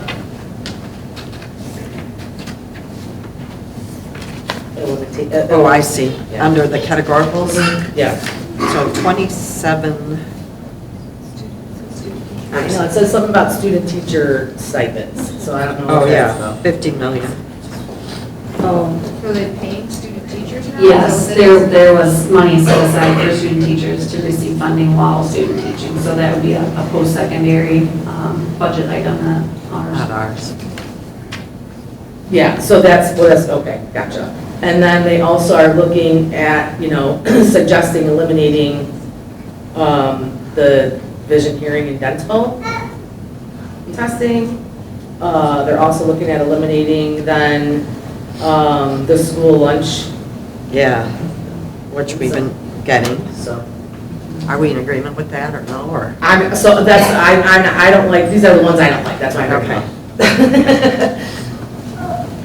So I don't know, like I said, whatever, but like I would just say, like, I'm okay with this letter, but, we're not comfortable with all of these numbers or whatever, just give me the number or whatever even. And then also, we're a little uncomfortable with this categorical program all being in one. If I could just throw, what's wrong with, and we've done it before, if we wanted to put our own letter together, because we've done that before, we had something that we stand for, why do we have to, we're now talking about all these different things that we have with this letter. Well, I think that it's a little more impactful when it's like pretty much all of the boards in Macomb County. Maybe. And I think that's what I think that they're Trying to do. that's their goal, yeah. And it doesn't mean somewhere down the road we can't write one. Yeah, and I can go back and say we're not, like the board's really not comfortable overall, I can do that, that's fine. Write our We'd own. like to do our own, I don't have a problem doing that, but I tend to agree that I think it may be a little more impactful if we can get like pretty much all of the county to agree on some things. Anyone else have any more input for Sandy to take back to her meeting tomorrow? Well, what is she taking back to her meeting? Yeah, first of all, yeah, I'm not clear on what I'm taking back I though. thought we had it. Okay, so we're not good with all the categoricals I got going into that. one pot. I got that. Okay. We want to know the transportation, that 650 million, who's it going to? I got that. Most districts, I believe, when they offer transportation, do get a categorical called transportation. Do we? Yes, we do receive some. Okay. Okay. But that extra money that goes To the rural areas. No, that we do not get. Yeah. No, but it's in that 650 million.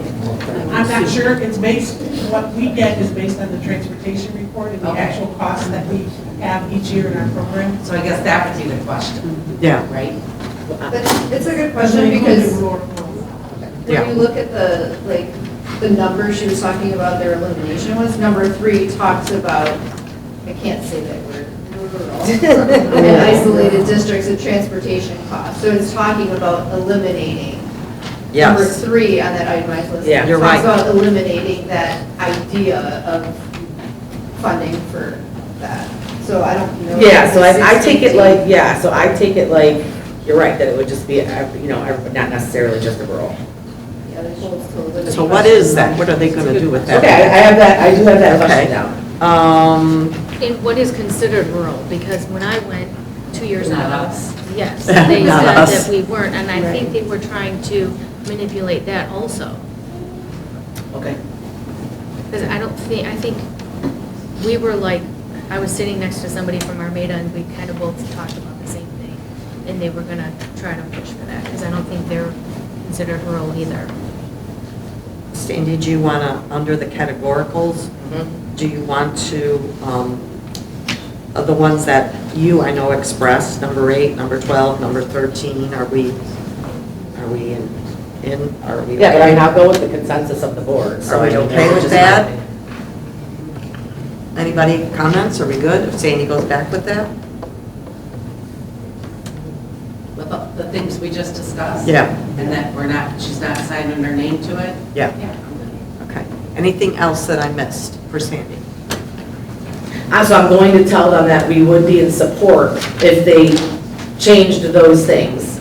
And if we had a little more clarification on these, on the transportation and the categorials. Yes, Or, categoricals. right? Is that The is that the categoricals. Yeah. consensus? Yes, Is that the? yes. Okay, I'm that's good. what- Is that okay. good?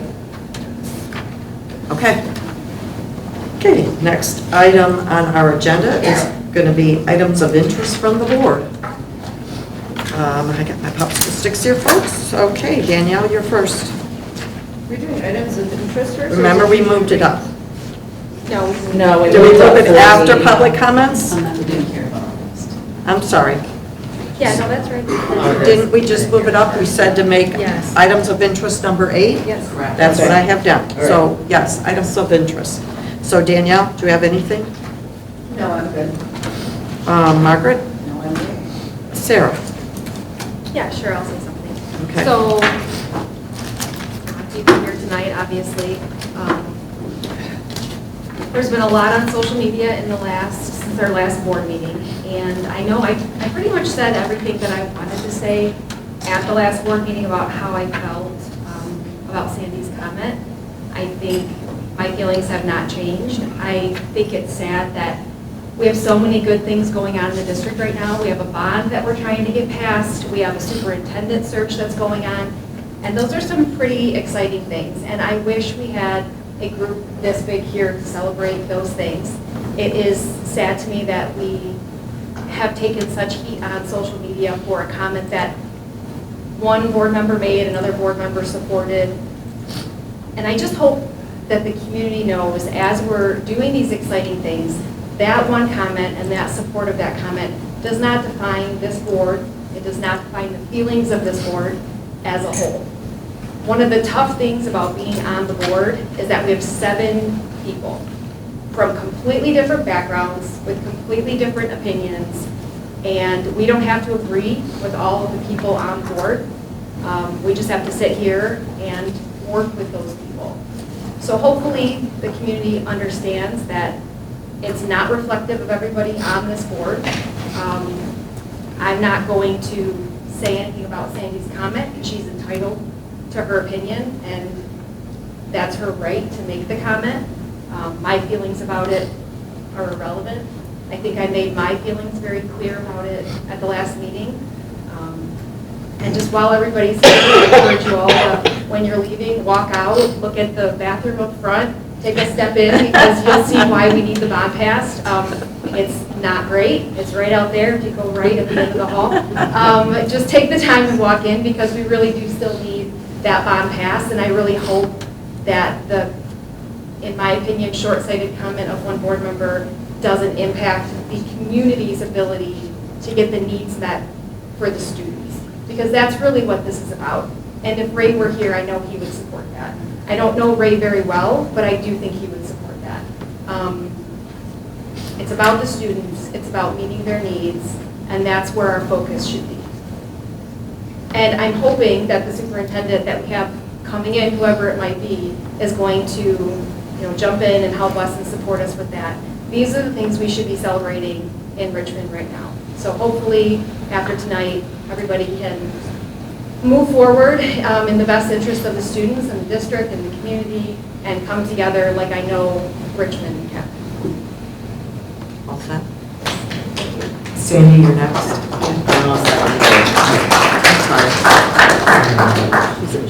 Okay, Candace? Well, I can't top Sarah, although 99% of what she said, I 110% agree with. So all that, plus, I guess I just want to say that this really is all about the children. And let's not forget that they're watching us, and they're here, and they see things, and they're on social media, and I just heard that this is all over Twitter now too, and our children are watching, and let's just try to stay focused on the educating the children. And the other thing I do want to say, totally off topic, I know that Billy and Sarah, you guys, the administrative team is, fairly new, not working with Brian anymore, and I just want to remind you guys to keep us think of us always in putting us in the loops on things. I think that we're maybe not getting everything, all the information, sometimes that could be helpful, or just pretend like we don't know anything. Just share everything with us. Okay, thank you. And I don't have any comments this evening. Okay, next item on our agenda, we moved up, will be public comments. Since the last board meeting, the board has received one email thanking the board members for meeting with them. We had one person requested a follow-up meeting from our last board meeting during public comments. 3 members of the board met with this individual on April 9th. We were able to clarify and discuss some concerns regarding practices and things that have been going on. We were also able, I believe, to resolve one of the issues. At this time, any member of the public will have 3 minutes to address the board. Please sign in. There's a sheet on the podium. You need to state your name and where you live. If you wish a follow-up from any board member, there's a spot on the sheet. Please mark it. Are there any public comments?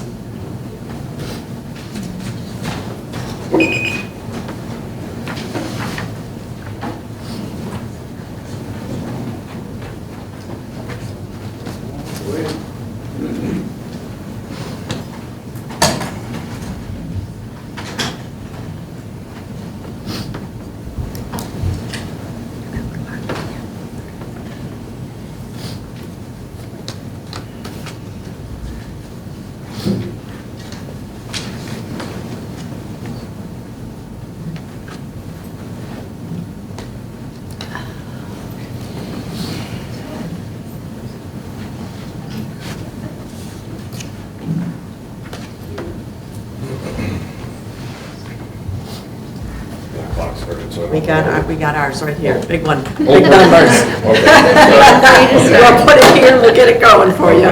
Thank you. Ladies and gentlemen of the school, I'm sorry, excuse me, your name and where you live. I'm Douglas Isham, 17390 31 Mile Road, Ray, Michigan, 48096. Thank you. Mrs. Michelle, they don't need to give their address. Yeah, we just need Okay. township or city or whatever, please. Okay. Yeah. Thank you. Ladies and gentlemen of the school board, honored parents, teachers, honored school board members, thank you all for your service to the community. It is greatly appreciated. Thank you for adjusting the agenda in consideration of the folks wanting to participate in public comment. Tonight I speak for a good man who cannot be here, Ray Steyer. Ray is not absent because he has abandoned our children's education. He is absent because he answered the call of his country and is currently deployed with the United States Armed Forces. Some members of the board expressed regret that he did not voluntarily step down before leaving. I understand that sentiment. His empty seat creates real challenges, missed meetings, delayed decisions, and added workload for everyone involved. No one denies the inconvenience.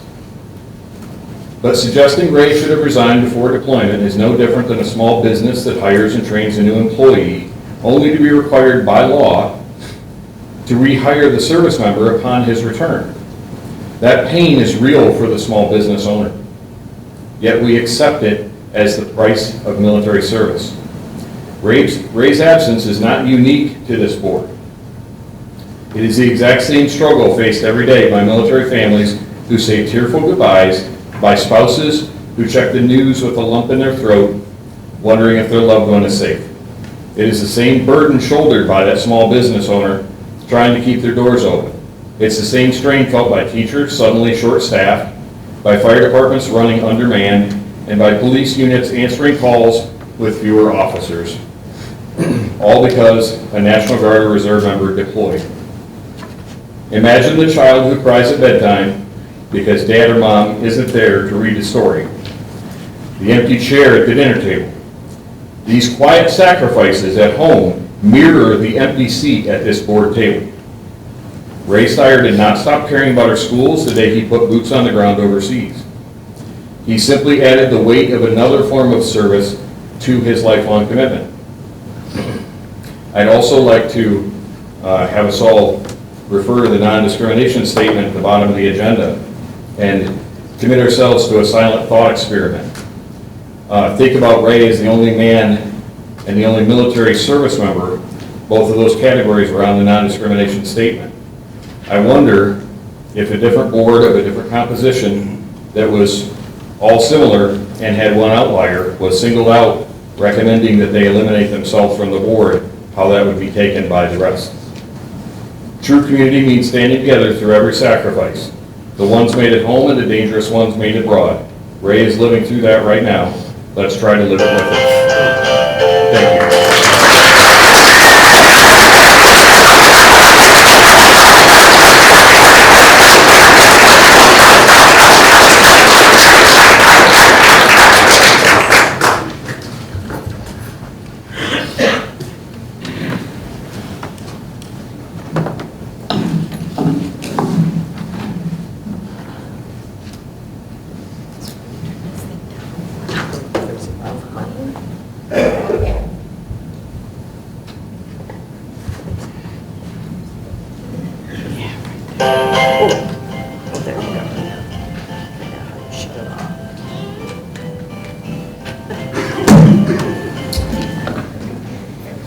Okay, ladies, I'd like to say thank you for all the work you do. My name's Kendall Pileski.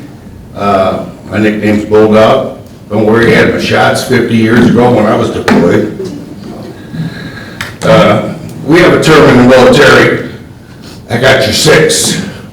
That means I got your back. That's why all these vets are here. You talk about educating our children. Respect is one of the educations. Ray didn't need to be disrespected. Neither did his family. And as the board president, the buck stops with you. I'm the commander of Band Vets Post 72 in New Haven. And when there's a problem in my post, the buck stops with me. We have members from the VFW in Richmond. We have members from the VFW in Baltimore. They're all here to support Ray. I just get so upset when I hear about stuff like this happening. It shouldn't happen. We're at war with Iran. Did we forget that? We we sleep at nighttime not worried about a missile defense system. I don't think Ray sleeps not worrying about that. I think his family worries about that. Please, let's get this issue addressed. His family deserves an apology. Thank you.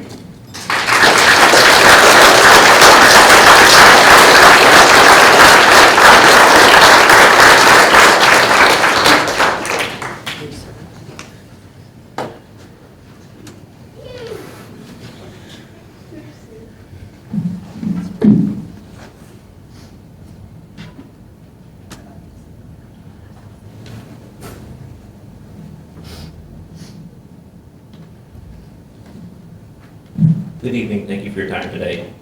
Thank you for all the veterans that are here today supporting this cause. So I'm from the Romeo VFW.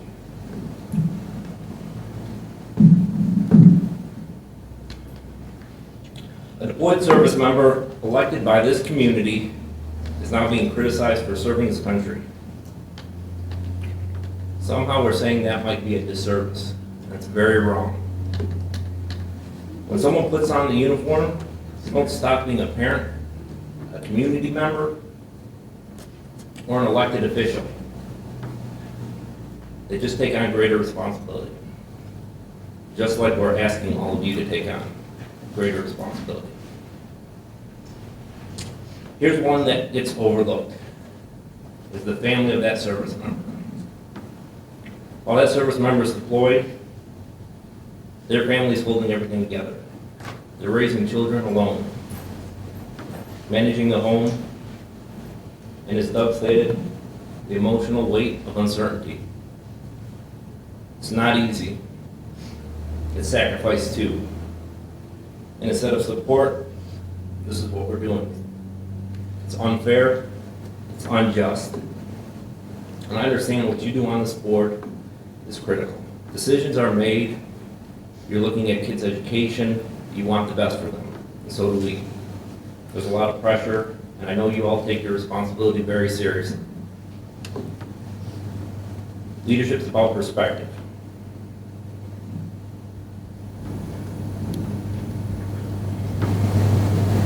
It's about recognizing that this situation is bigger than one person being missing, bigger than a vote, bigger than politics. When one person is serving overseas, the responsibility of the community should not be to push them out, it should be to lift them and their families up. Community should rally around deployed families. They should support them, protect them, and stand behind them. Because one family is sacrificing, it's the least we can do. We don't turn our backs on them. Thank you for the burden that you're shouldering. Thank you for your response to the community.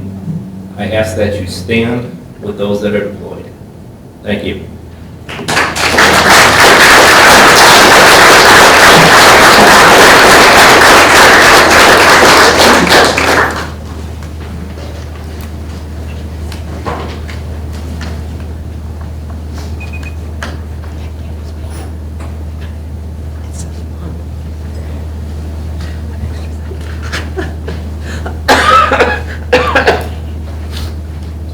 Good evening. My name is Easton Steyer and I live in Richmond. I'm here to stand up for my dad. I'm absolutely disappointed in certain board members. You know who you are. Calling him a disservice and saying it's unfortunate that he didn't resign while he's deployed serving this country is completely unacceptable. And a board member's spouse publicly saying awful things about him? That's disgraceful. You can disagree, but this isn't a disagreement. It's just plain old disrespect. He's not even here to defend himself. You know what he is doing? He's serving our country.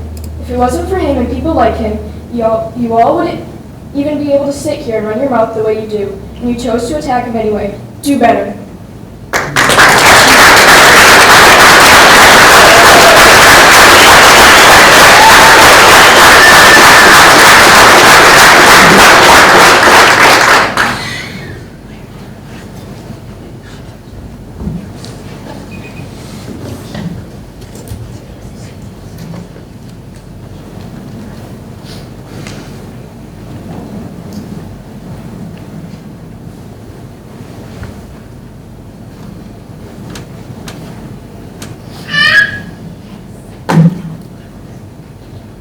Good evening. My name is Lou Miles. I'm from Macomb Township. I'm here tonight to address the comments made by members of this board regarding your fellow board member and my friend, Master Sergeant Raymond Steyer, who is currently deployed overseas serving his country. While in what could be described as a hostile environment, he still made the effort to attend meetings virtually when he could, despite an 8-hour time difference. Let that sink in. A man deployed overseas, waking up in the middle of the night to fulfill his responsibility to this community. That's not obligation, that is character.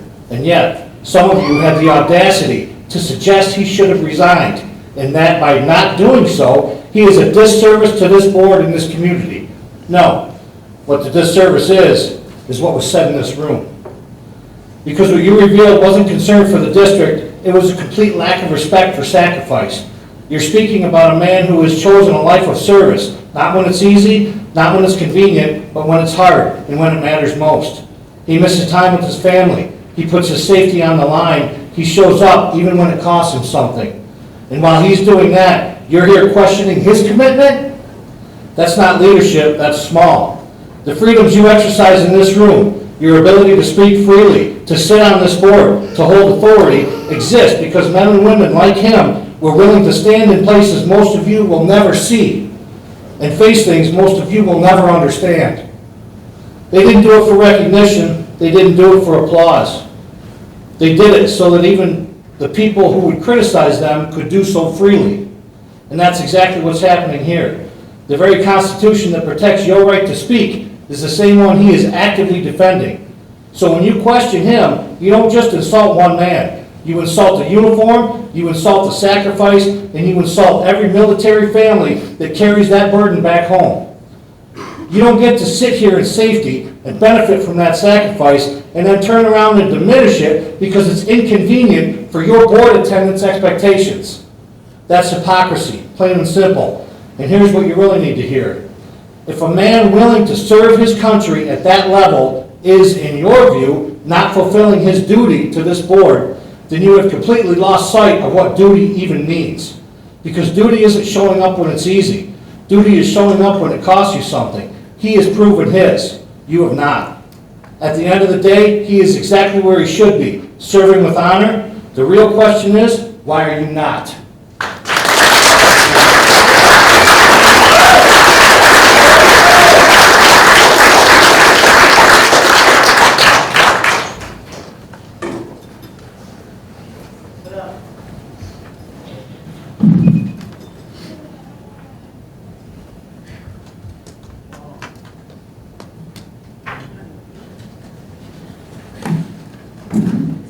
Good evening. My name is Allison Bowman and I live in Washington Township. I'm going to read a poem written by a soldier entitled Familiar Faces by Jerry Altieri. 365 dawns carved us hollow until we became strangers wearing familiar faces to the families we left behind. Dawn by dawn until the ground we held lived within us as much as we lived within it, a different kind of becoming. Survival above, instinct into intelligence. We learned to hear threat in the absence of children's laughter, to taste menace in a sea of glances. We felt danger in the wrongness of an afternoon shadow. We were students of each other's breaking points. We had trust. When everything went sideways, we could remain steady. Our faithful judgment, the last thing standing when solutions failed. By the end, we carried the city with us. Every building a reminder of families caught between our mission and our enemy. Every intersection, a memory of a friend gone. Pardon me, I know these people. Every smell, a moment shared with death, the terrible alchemy of the experience making us unbreakable, but sending us home as strangers to ourselves. This poem was written by a soldier deployed to Iraq in my husband's unit in 2005. My husband was part of a 15-man special operations team and only 12 came home. On September 19, 2005, 3 soldiers were killed when a roadside bomb detonated near their vehicle during a patrol in Ramadi, Iraq. First Lieutenant Mark H. Dooley of Vermont Army National Guard, Sergeant Michael Egan, and Specialist William B. Fernandez, both from the 1st Squadron, 104th Cavalry Regiment, 28th Infantry Division, Pennsylvania Army National Guard. Rest in peace, Mark and Will. I will never forget that day. I've been a military and law enforcement spouse for 22 years. I'm here to show my support for Master Sergeant Raymond Steyer and his family. As a fellow school board trustee, I understand the decisions your collective board has to make. What I find shameful is why some of you chose to publicly disrespect Trustee Steyer at your March 23rd meeting. The Richmond Community Schools non-discrimination statement, paraphrase, states it is the policy of Richmond Community School District that no person shall be, on the basis of military status, be denied the benefits of, or be subjected to discrimination during any program, activity, service, or employment. I have gotten to know Trustee Steyer over the last year and a half at Macomb County ISD functions, prior to and during his deployment. He is a stand-up trustee, father, and soldier. I hope you never know the constant fear of having a deployed spouse in a war zone, praying that uniformed soldiers never knock on your door to deliver the dreaded news. I hope you never know what it's like to get a call from your deployed spouse saying, "I am fine, others are not. Please take care of their wives and families once the news breaks." I hope you never know what it's like to watch your spouse go to war as one person, only to return home as a completely different person, because I do. Certain board members owe Master Sergeant Steyer, his wife, his daughter, and your community an apology. When you disrespect one service member, you disrespect them all. And this is the result. I'm sorry, your time is up. I'm sorry. Could I finish with one last quote from Lieutenant Dooley? No, we cannot do that. You cannot, She can have my time too. excuse me, people, you cannot transfer the time. Please finish your last statement. I will end with a quote from First Lieutenant Mark Dooley, read in a speech by President Bush at Arlington Cemetery on May 29th. Before Dooley deployed, he gave his parents a last letter, just in case. Remember that my leaving was in the service of something that we love and be proud. The best way to pay respect is to value why a sacrifice was made.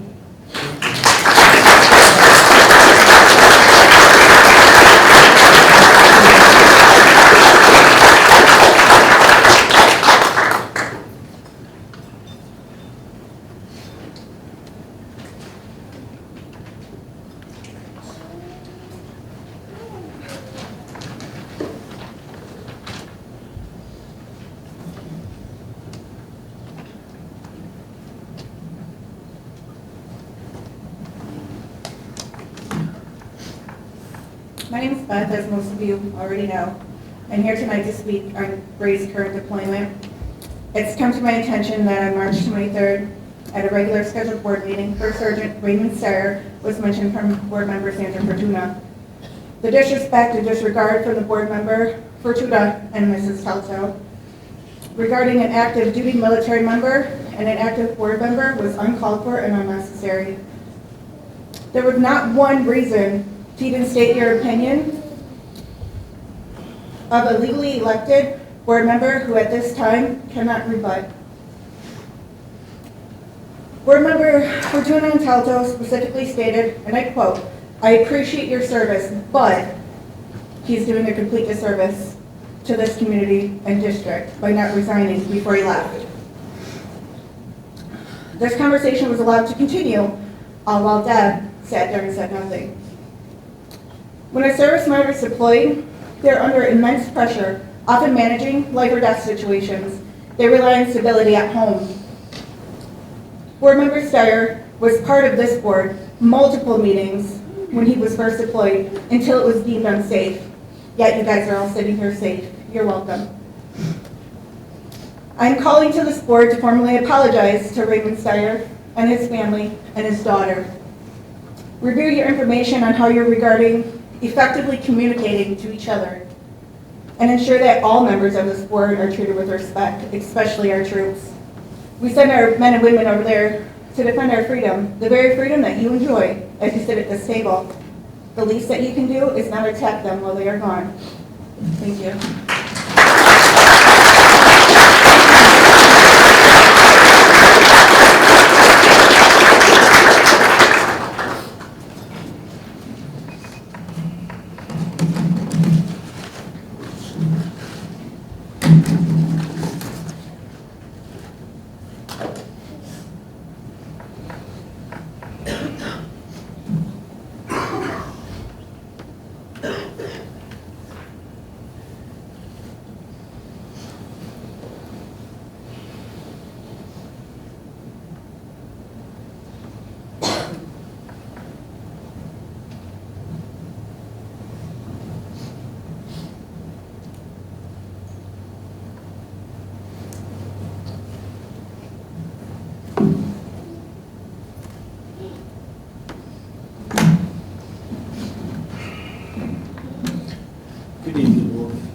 name is Mark Real, retired Army, 21 years, Sergeant First Class. I had to remind someone very close to me why I raised my hand, served my country proud. Your sign over here is part of that. Kindness, life, the seed that you want all these kids to grow. But yet, we have a board member that tarnishes that sign. How dare that? And now we want to tarnish it on a man that stands for this community. He is the epitome of what we want these kids to be. He's over serving our country. He serves this community. But yet we want to tarnish it because he's over there serving his country. Think about it. He's over there so we can sit back here in our safe house and we can think of all the things, and maybe we have disagreements. I think one of y'all earlier, one of you over here said, hey, we can have disagreements. That's what's great about this country. We can sit here and have disagreements. But we have to work together. So Madam President, we need to fix this problem, like the gentleman over here said. That's what builds this team. That's what's going to fix these kids, or build these kids, because these are the kids that are going to run this country after we're all dead and gone. You're planting the seed. You got the signs up there. Think about it before we open our mouths. I know I'm one that can spark off. I've got PTSD. This young lady back here, the reason why she's back here, tell me to control it. And all she's got to do is put her hand. That's how I control it. I've seen a lot of action. Nothing like these gentlemen over here. There's a far more better men that have passed than me. I can only hope I'm half as man as them. Half the man that Ray is in this family. That's why I'm here, to support them. You know, by the way, I'm from Arkansas. That's where I reside at. I'm here to support them. They're a great family. Especially that daughter right there. So please, next time when someone wants to open their mouth, like my wife keeps telling me over and over again, think before you open it. Because you never know how it comes out. You don't know how it's going to be taken. Thank you for your time. Thank you.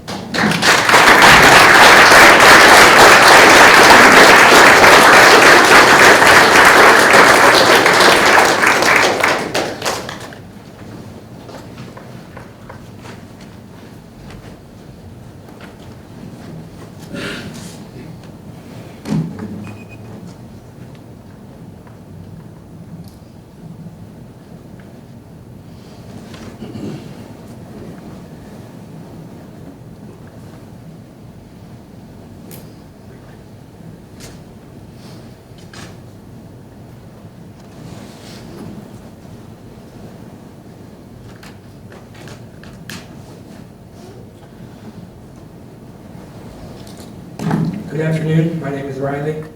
I'm speaking today as a concerned alumni and community member to address the climate and culture of this board. The primary responsibility of this body is to govern with its best interests of our students and staff in mind. However, it has become increasingly difficult to focus on those goals when the public discourse between members is characterized by personal attacks, rude behavior, and dismissive tones. When board members speak to and about one another with lack of professional courtesy, it creates several critical issues. Distraction from mission, time spent navigating interpersonal conflict is time taken away from addressing academic progress and student needs. Culture filtering down. The behavior modeled in this room sets the tone for our entire district. We cannot expect a culture of respect in our hallways and classrooms if it is not modeled here at the highest level of leadership. Erosion of public trust. Effective governance requires healthy debate. However, when debate turns into professional animosity, it determines the community's confidence in this board's ability to lead effectively. Collaboration does not require total agreement, but it does require mutual respect. I am asking this board to recommit to a standard of conduct that prioritizes professional decorum and honors the gravity of the positions you hold. Our students are watching. We ask them to resolve conflicts with words and empathy. We should expect no less from the leaders who represent them. Thank you for your time and for your service to the district. Thank you.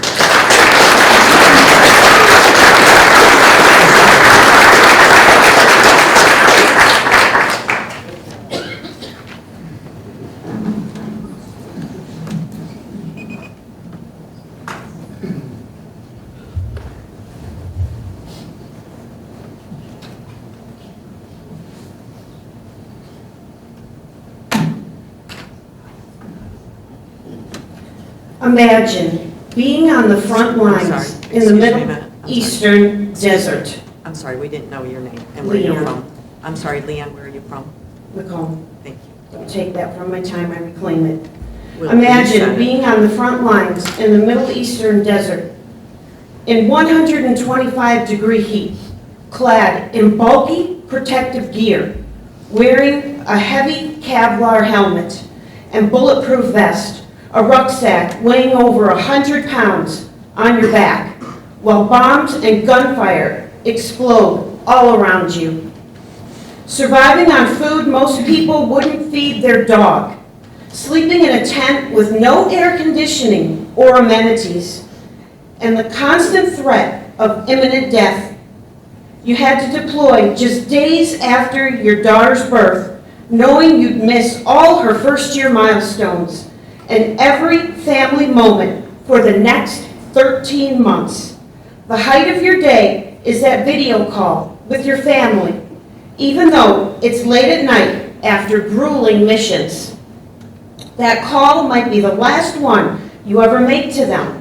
Your family hears that gunfire and bombs in the background and live every day with the terror of that knock on the door from military officers. This is the reality of the military life my family endured, and that of many other military families during my husband's last deployment. It's not convenient. It's a dangerous 24/7 job. The sacrifice is constant, unpredictable, and perilous. My husband served our country honorably for 35 years through multiple deployments, and I am so proud of that. So, I was outraged when I heard about comments some of you made publicly and in secret, disparaging your fellow board member because of his military deployment, claiming he was doing a disservice to this community, and suggesting he resign from the board. Some of you sat silently instead of showing support and gratitude for him risking his life to protect freedoms you take for granted. Some people even took to social media in an attempt to destroy this man's reputation. That is absolutely shameful and incredibly selfish. When you treat military service as an inconvenience, what message are you sending? This board faces a simple choice: honor the sacrifice of your board member, or show that your own convenience matters more. A public apology is owed to this service member and his wife today. Remember, freedom isn't free. The least you can do is support the man risking everything for it and show some basic respect and decency to his family. I want to thank you, Steyer family, for your service to our country, and all of the other veterans in here. Thank you for your service.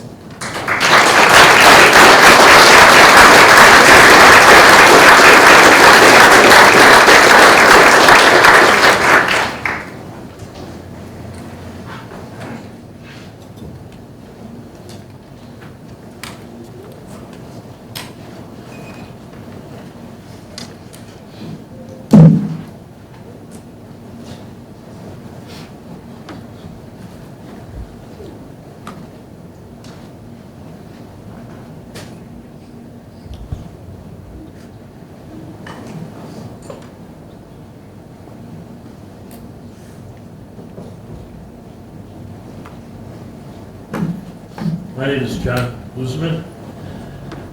After listening to everybody talk, I wasn't going to speak because I'm not a speaker. Just real simple. I'm very disappointed in this leadership of this board, and I'm really proud of the veterans and the supporters in this room. And I had to come up here and just say that. Do I got enough time? Okay, Oh, good. good. You're good.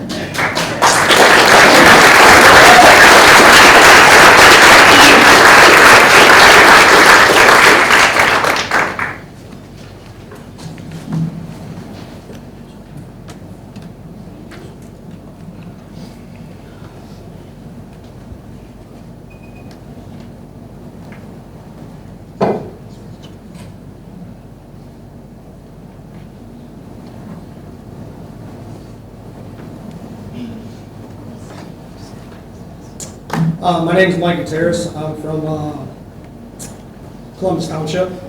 I stand before you today respectfully, but firmly to oppose the comments made about Ray during the last Board of Education meeting.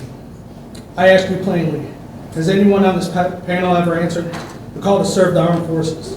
Do you understand what it means to leave your family behind, your career, and everything you hold dear, not by choice, but by duty?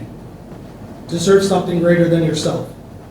To label a service member's absence, an absence caused by an appointment, a disservice, is not only misguided, it's abhorrent. What was said was troubling. What was not said was even worse. Not one member of this board spoke up to correct it, not one. The silence in the face of injustice is not neutrality, it's agreement. And in that moment, your silence spoke louder than the words themselves. For nearly 30 years, Ray's wore the uniform of this nation, serving with honor, discipline, and unwavering commitment. He is entrusted with the leadership, welfare, and readiness of those under his charge, responsibilities that demand integrity, sound judgment, and accountability. These are not just military values. They are exactly what the qualities that we should expect from those who serve on this board. He has also made it clear that he seeks to be a voice for all parents, especially for those who feel unheard. I am one of those parents, and he represents me. To suggest that his service to his country somehow diminishes his service to this board is not just an insult to him, but to every man or woman who ever wore the uniform. We do not have the luxury of opting out. We go where we're called. We sacrifice our time, comfort, and everything else necessary. We write a blank check to this nation, up to and including our lives. And that is the cost for freedom that allows this board to sit here and speak freely today. The comments made have created division where there should be unity. And make no mistake, service members in this community have heard you. Whether intended or not, the message was clear. As a veteran, I will always stand up for those who cannot defend themselves, especially those currently deployed, serving overseas, and unable to respond to what has been said about them back at home. It is my duty to speak now, just as it is theirs to serve. I will show my children what I said here tonight, and I want them to see firsthand what leadership looks like, and unfortunately, what it should not look like. Leadership is not about position. It's about character, accountability, and the courage to do what's right. At a time when strong leadership and true community representation are more important than ever, Ray embodies both. I urge this board to reflect on its words, I'm sorry, sir. to correct the narrative, and to show the respect owed to a man Sir, who has dedicated his life Could serving you finish your thought, others. please? Your Allow time him is to up. complete his mission. Welcome him home with the dignity he has earned, and ensure that every member of this board is not judged by circumstance, but by their character, commitment, and service.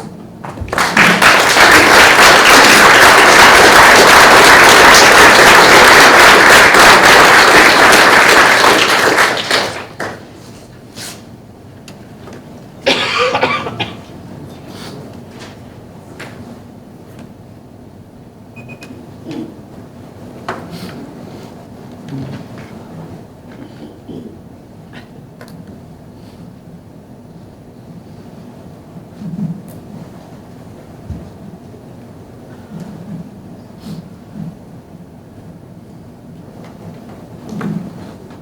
hi, my name is T.J. Tomlinson, Richmond Township. And you efforts to talk about reconciliation tonight. I know we're trying to excuse me, get together for the kids and stuff.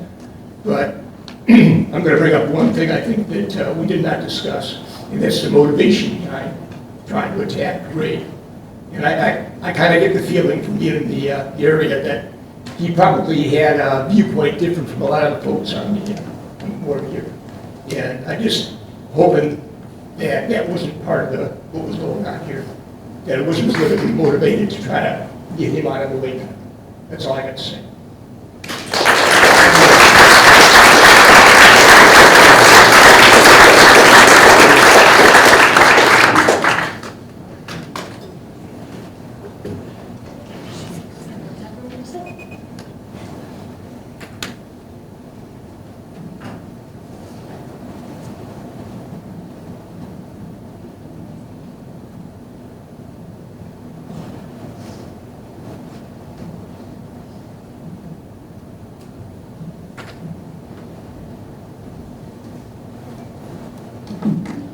My name is Shelby Paul. I live in Lenox. I've been here quite a few times to watch several board meetings.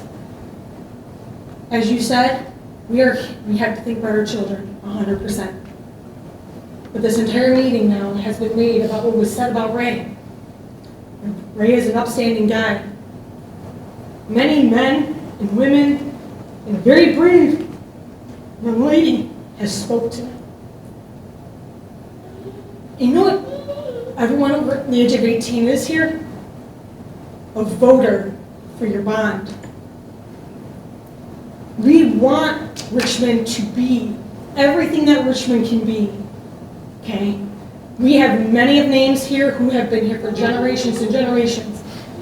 My own father has come up, my brother has served, and he is a Richmond alumni. And when he comes home, he is a voter for your bond, for our children. We have one student that, yes, is homeschooled, that has been brought up in social media. And her father is trying to do the right thing to make it so that it's acceptable for her to come here again and work with you guys 100%. Even though that there are different views, no matter what, on this board, because you are 7 different people. And I understand that because I have 22 different personalities in my job. Okay, it's a lot. I have my young son here who's an athlete in Richmond. And the one thing we teach in Richmond is teamwork, right? Taking digs at one another is not teamwork. This is the future of Richmond right here. And if we can't get it together as adults, what is she going to come to? So we all need to think about that when we are talking and having the opinions that Ray is defending. And sometimes, even as adults, we don't think about what we say. And sometimes the other adults on the board have to be like, whoa, slow down, let's pump the brakes. Think about that. Because one wrong thing, okay, no matter what anyone feels now, one wrong thing goes viral on Facebook in an instant, no matter what it is. Now imagine if we took the positive things we wanted to do with Richmond and it went as viral as this one negative thing that we are dealing with right now. Do you think our bond would pass? Do you think our bathroom around the corner would be fixed? I bet you it would, because there's one thing that Richmond in our small town that we do really well is we come together and we handle our business. And you see that when we walk in the 4th of July parade or the Memorial Day parade. But you can't do that if you're going to be disrespectful. So, as adults, we need to think about what we say before we say it, check each other when we need to, and we need to do better as a community for all the votes to make our children's lives better. Thank you.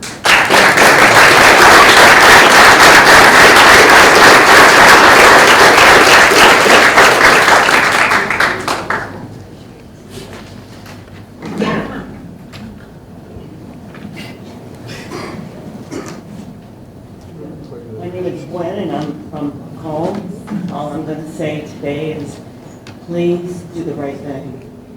Please set the example for your kids, for your community. And thank you for all of what you do, but please, hear us out tonight. Take it seriously. Thank you.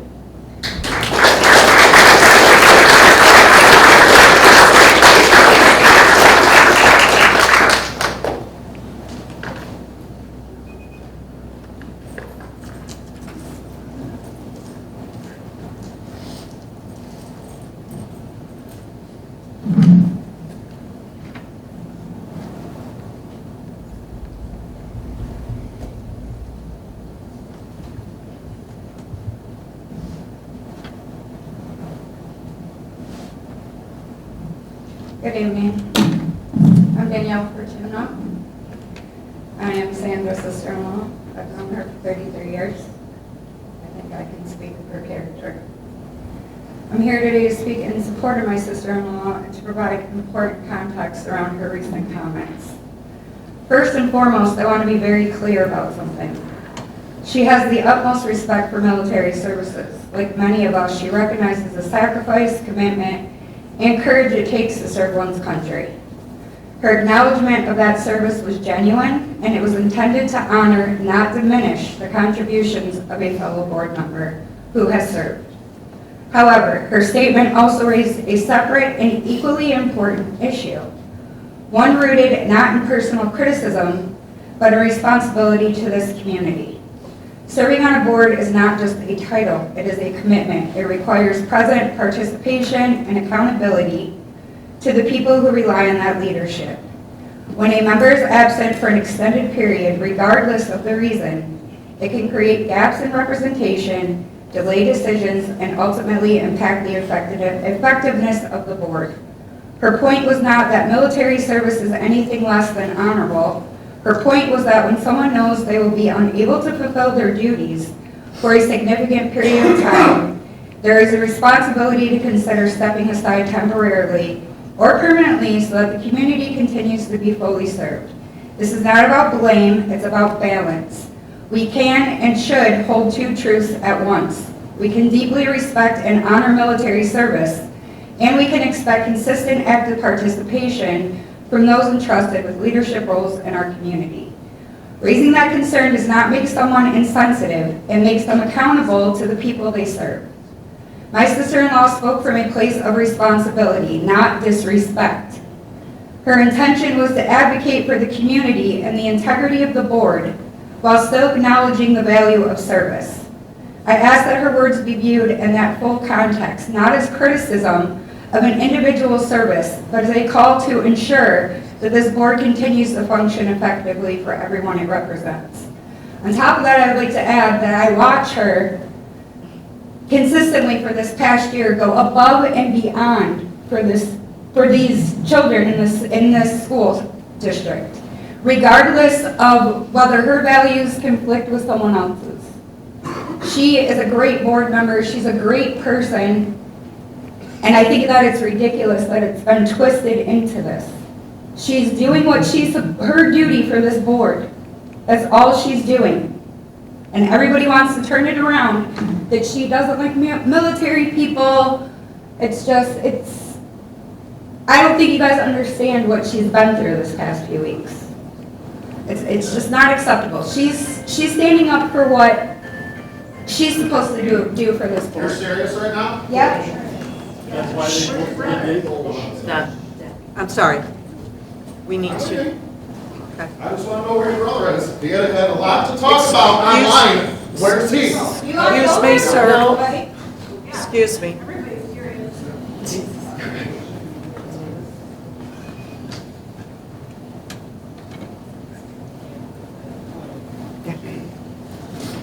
Oops, someone's gonna cut from you.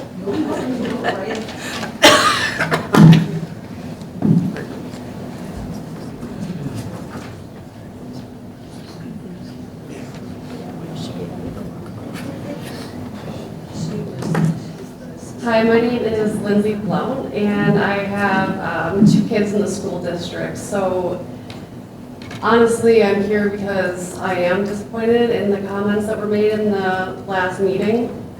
My husband is a law enforcement officer. We are a law enforcement community. We serve in uniform, both of us do. And something very important is values in our home. You know, we respect a man and a woman in uniform, and we have to teach our children this. If we're not teaching our children respect, what are we teaching them? Social media, everything's on there now. I have seen the spouse just slandering the Steyer family, and it's disheartening, honestly. It's disgusting. There's no other words for it. To talk so poorly about a man honoring our country who can't even defend himself while he's deployed. And honestly, I would love to pull my kids from this school district due to these comments, because what else are we teaching our kids while they're coming here? If that's what we're allowing. School has not spoken out about the comments. There's been no formal statement, and it's been weeks since that meeting. And now we're going all across the media of slandering Bray, slandering his wife, spreading false allegations. There's no twisting the words when the meeting is recorded. The world can see exactly what is said, so there is no twisting. So we just need to do better as a community and teach our children right from wrong, teach them respect the man and woman in uniform, and honestly, to be good people. Because they're watching everything we're doing. We are the example for our children. And that's all I have to say to you guys today.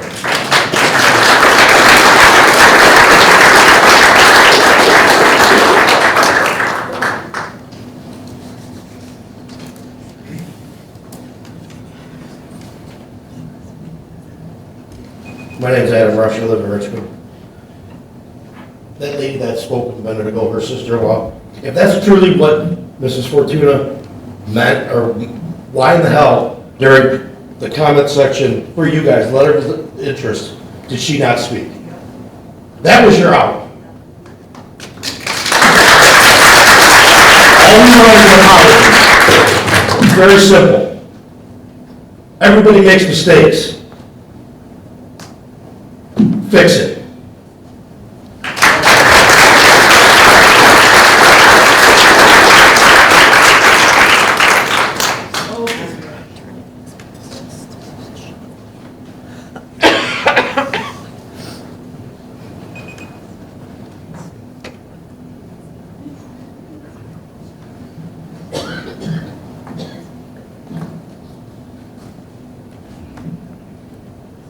My name is Cheryl Miles. I'm here tonight, not just to speak about a board member, but to speak about something far more serious, character. Because what we are seeing unfold is not just disagreement, it's deliberate effort to discredit, smear, and personally attack a man and his family. Not for anything related to his role on the board, but simply because some people don't like circumstances of his service. Let's be very clear, there will always be different perspectives. There will always be different opinions, that's expected. But what is not acceptable is taking those disagreements off this floor onto social media by a school member's husband, which I really hope you don't condone your husband's actions on Facebook. He dragged his service member and his family through the mud with falsehoods and personal attacks. That is not advocacy or accountability, that is cowardice. Because it's easy to attack someone when they're 1,000 miles away serving this country, unable to defend themselves in real time. It's easy to target a wife and a family who never signed up for this level of public harassment. But easy doesn't make it right, and it certainly doesn't make it honorable.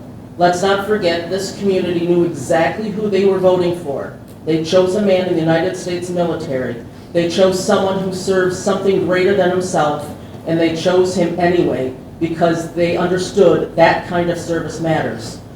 So to now turn around and act as though service is an inconvenience, or worse, a liability, it is not just dishonest, it's a betrayal of the very voters who put him here. And this isn't just happening here. We're also seeing similar efforts in places like Ohio, where school boards are attempting to push out members connected to military service, as if that commitment somehow disqualifies them from serving their own communities. Think about that. Since when did serving your country become a negative? Since when did discipline, sacrifice, and love of country become something to criticize instead of celebrate? Because the truth is, our young people don't need less exposure to that, they need more. They need more role models who understand duty, who understand responsibility, who understand what it means to put themselves something bigger than yourself first. We should be encouraging more veterans and more active service members, more individuals with that kind of life experience to be involved in our schools and community, not pushing them out, not tearing them down, and certainly not smearing them with their families in the process. Because when you cross that line, when you stop debating ideas and start attacking people, you don't weaken them, you expose yourself. So here's the bottom line. You can disagree, you can debate, you can vote differently. But the moment you resort to personal attacks, false narratives, and dragging families into it, you've already lost the argument. And more importantly, you've lost the respect of the very community you claim to represent.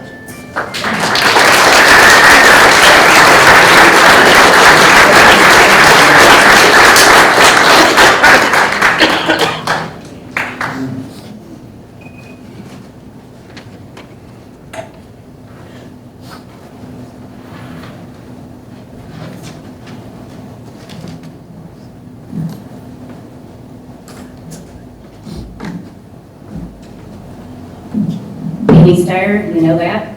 My husband ran for board to improve and benefit all the children in the district. From the start, he stood firm on integrity, morals, and the desire of our community. Let me assure you, he would rather deal with petty behavior than the horrors of war.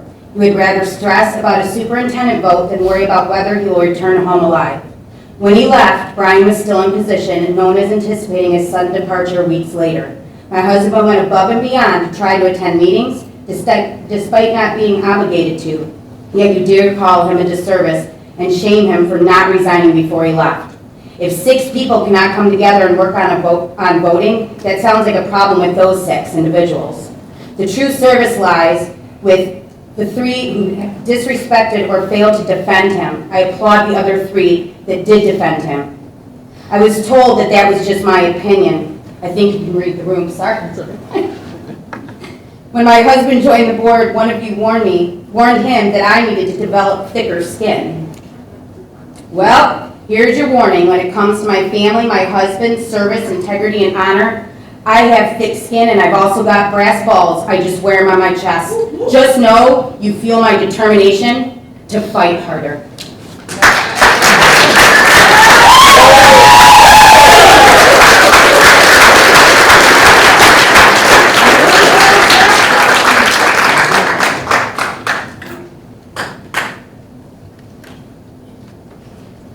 Do we have any other public comments?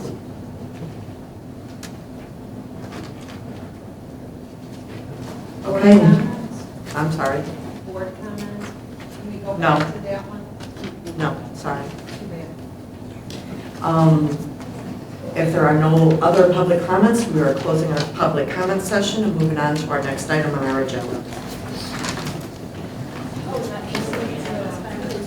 And that will be our student rep, Elizabeth Schaefer, is going to share with us what's going on in our buildings. At our high school, the state testing begins tomorrow and runs through next week with PSATs and SATs tomorrow. We are continuing to finalize senior plans and preparing for numerous upcoming May events. April 22nd is the BUAC Fall Conference Luncheon, and we are looking forward to celebrating our students at the event. Our robotics team completed their season this past weekend. Although we did not qualify for the state competition, our official state ranking is 224 out of 619 teams, placing us in the top 36% of the state. At our middle school, we began our spring testing last week with 8th grade students taking the PSAT. On Thursday and Friday of last week, we held M-STEP assemblies for our students to be motivated for testing. Elizabeth, one moment, please. Yeah. I don't think you're on.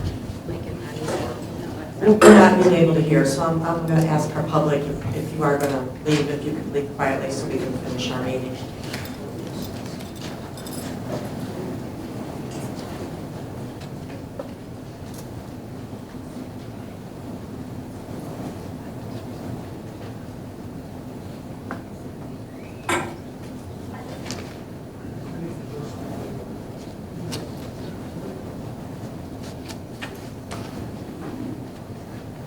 Okay, Elizabeth, thank you.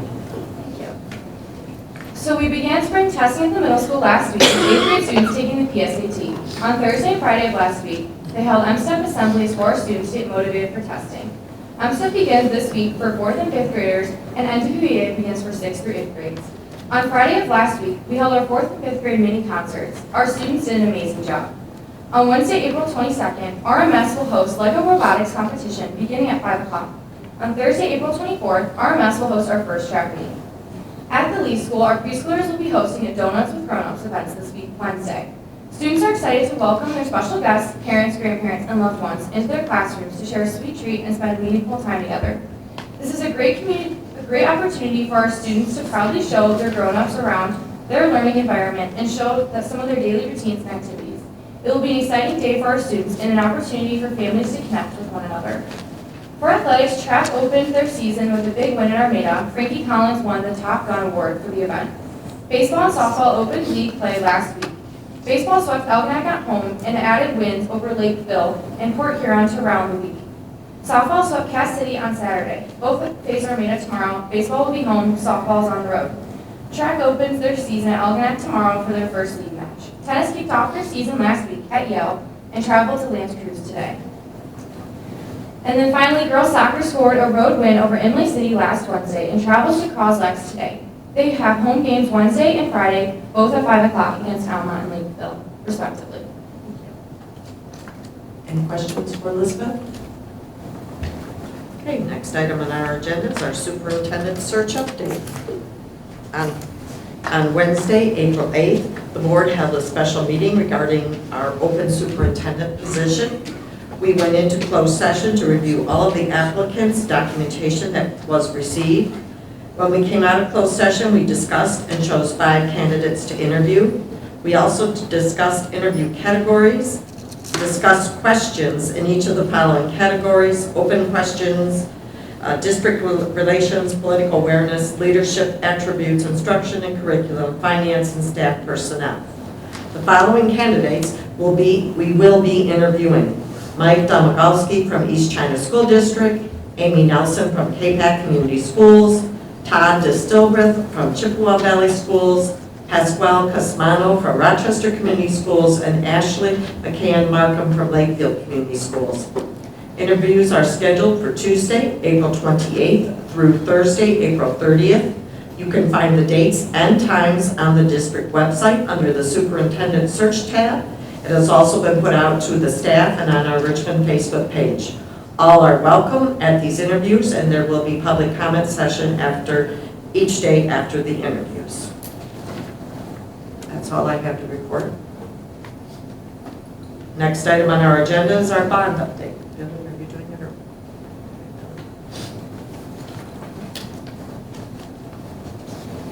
So we're getting very, very close to Election Day. It's coming up on May 5th. We really have shared the full scope of the bond proposal.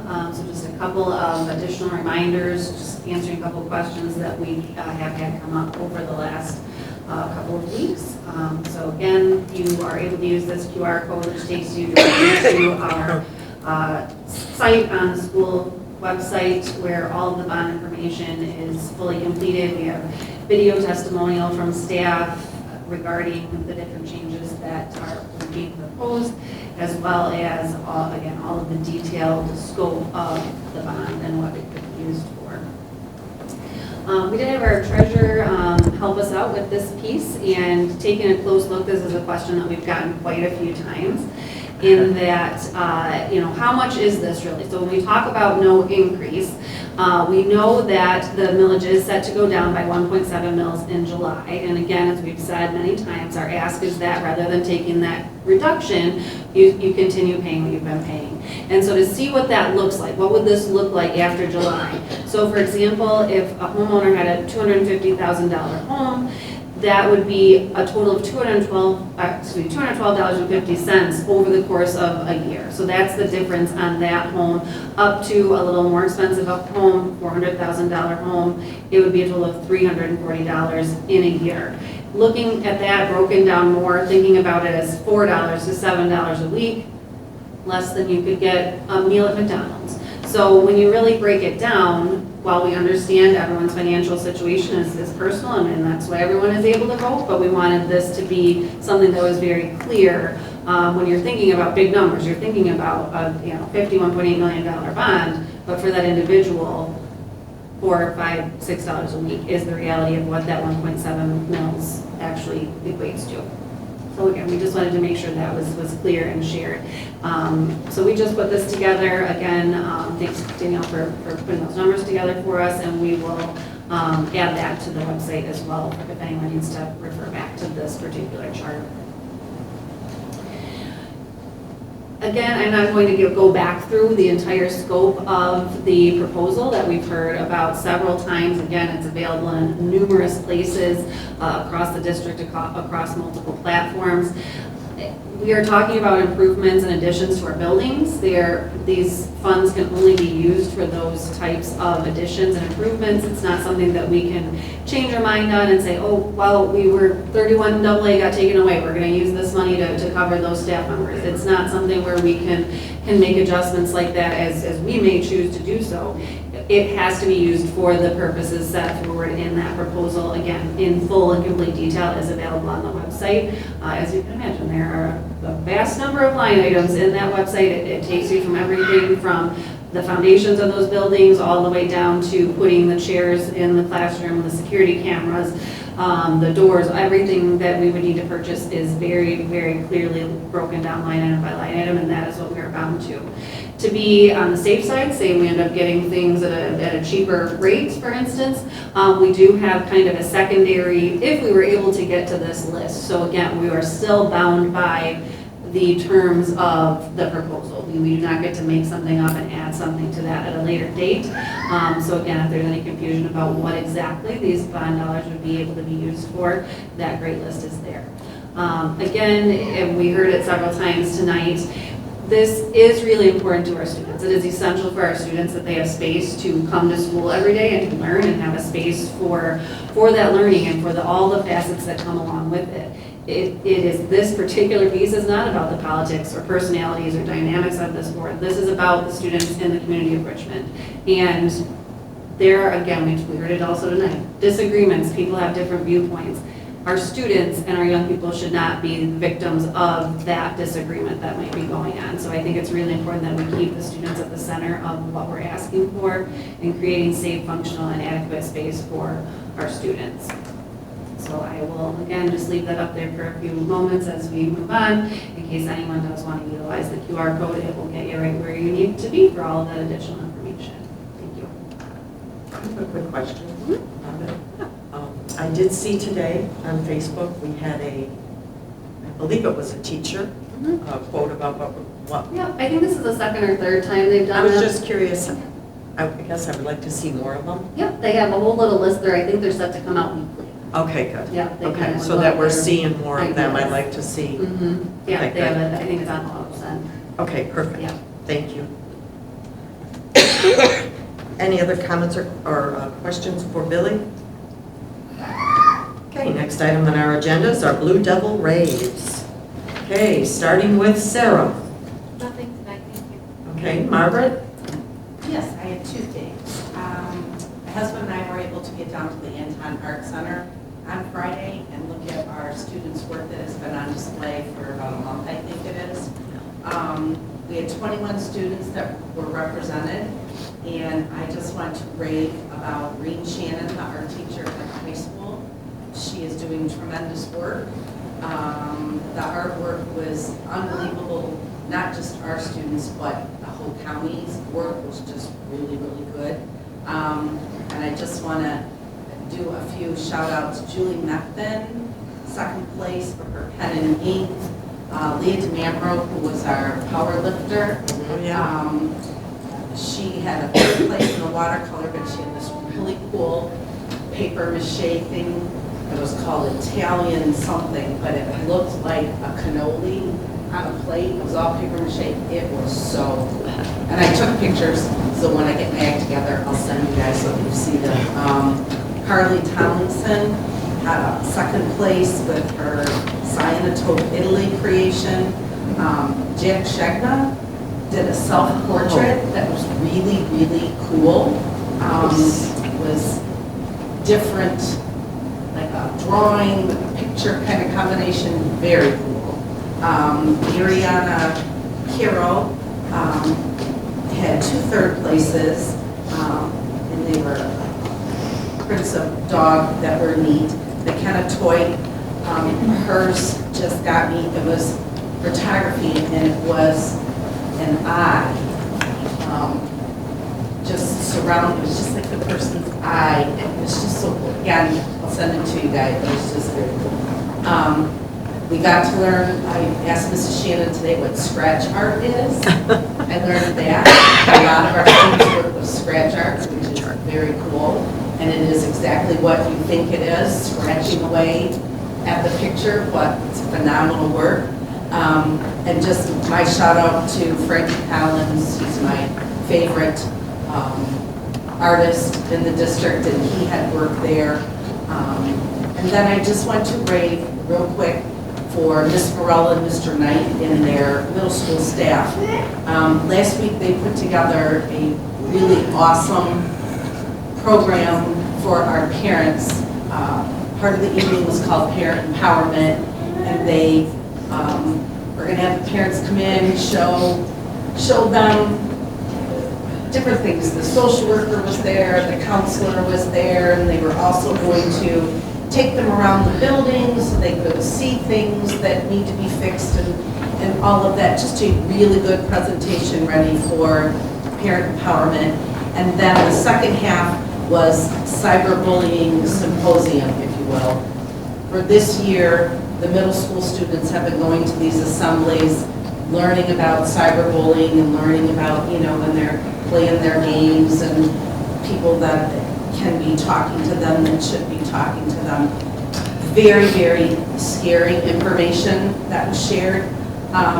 So I just want to give them a shout out. It was a heck of a lot of work, and not one parent showed up. So I think it's a shame that the whole parent empowerment, they laid out all of this stuff that you could get to help you as a parent, and the whole cyberbullying. Our students have been at these assemblies all year, and not one parent showed up. I just think it's a shame, because if we talk about things that are important and what we got to care about, we're offering this stuff to parents and nobody comes. So thank you to them. It was really a lot of hard work, I could tell when I was there, and just kudos to them. And keep trying, guys. Eventually parents will show up. And we did talk about that at the previous Yeah, meeting. well, it was shared, Elizabeth shared it on our meeting, the date of it. We talked about it. Yeah, It's that's advertised big time. It's just a shame. Yeah. That's it. Thank you. That's my raves. Candace? So yes, I know that Elizabeth already mentioned it, and so did, well, actually, no, said Frankie Collins, but congratulations to Frankie Collins for winning the trap shootout. It actually was a tied first place for Richmond between Frankie Collins and Nick Palumbo. So if you ever get a chance to watch the shootouts, those are the funnest part of the day is to watch those. So, especially when it's your own team, 2 different members against each other for first place. So, so congratulations to them. And Chris Grew did an amazing job as coach, and all the coaches actually. There's so many that get that team going and perform well. I wanted to also do a shout out to our bond committee, who is staff, students. Just the past 9 months has been a lot, and there's just been a tremendous amount of work put into this.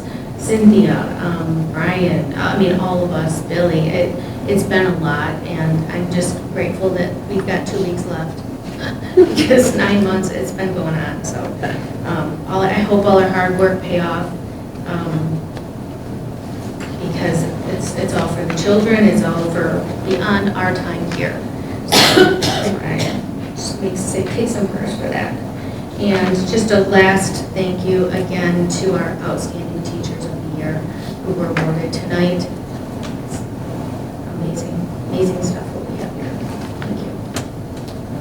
Sandy? I'm all set tonight, thank you. Danielle? Yeah, I had two things. One, to piggyback off Keisha, I might be a little partial, but congratulations to Miss Hunter. Since she's been helping Jackson all year. But I also wanted to thank Miss Campbell and the art teacher at the elementary. Jackson just finished on Friday all of his art stuff and brought all of his art projects home. And he was so excited about so many of them. And from the clay to the weaving to the just the paintings and the watercolor and everything. And I think my favorite moment was the cross-curricular work that she had done with that. He came home with a tessellation. And if you know anything about Jackson, he can barely count to 15. He struggles with that consistently, but he came home and I was like, Jackson, what is this? And I looked at my husband, because my husband knew nothing about it, and he's like, it's a tessellation. And my husband's jaw was just on the floor. Like, this kid can, barely say his numbers, but he knows what a tessellation is. And as a math teacher teaching geometry and Algebra 1, teaching tessellations at 9th and 10th grade level, and the fact that my 8-year-old can tell me what a tessellation is. And I made him describe it to Dad, and he was great about it. So the cross-curricular work of incorporating the math and incorporating, the colors and all of that stuff was awesome to see him bring it home this year with that stuff. So thank you to her for that. Thank you. I have two raves. I actually received a rave from a parent about a teacher. The 5th graders had their music concert this week.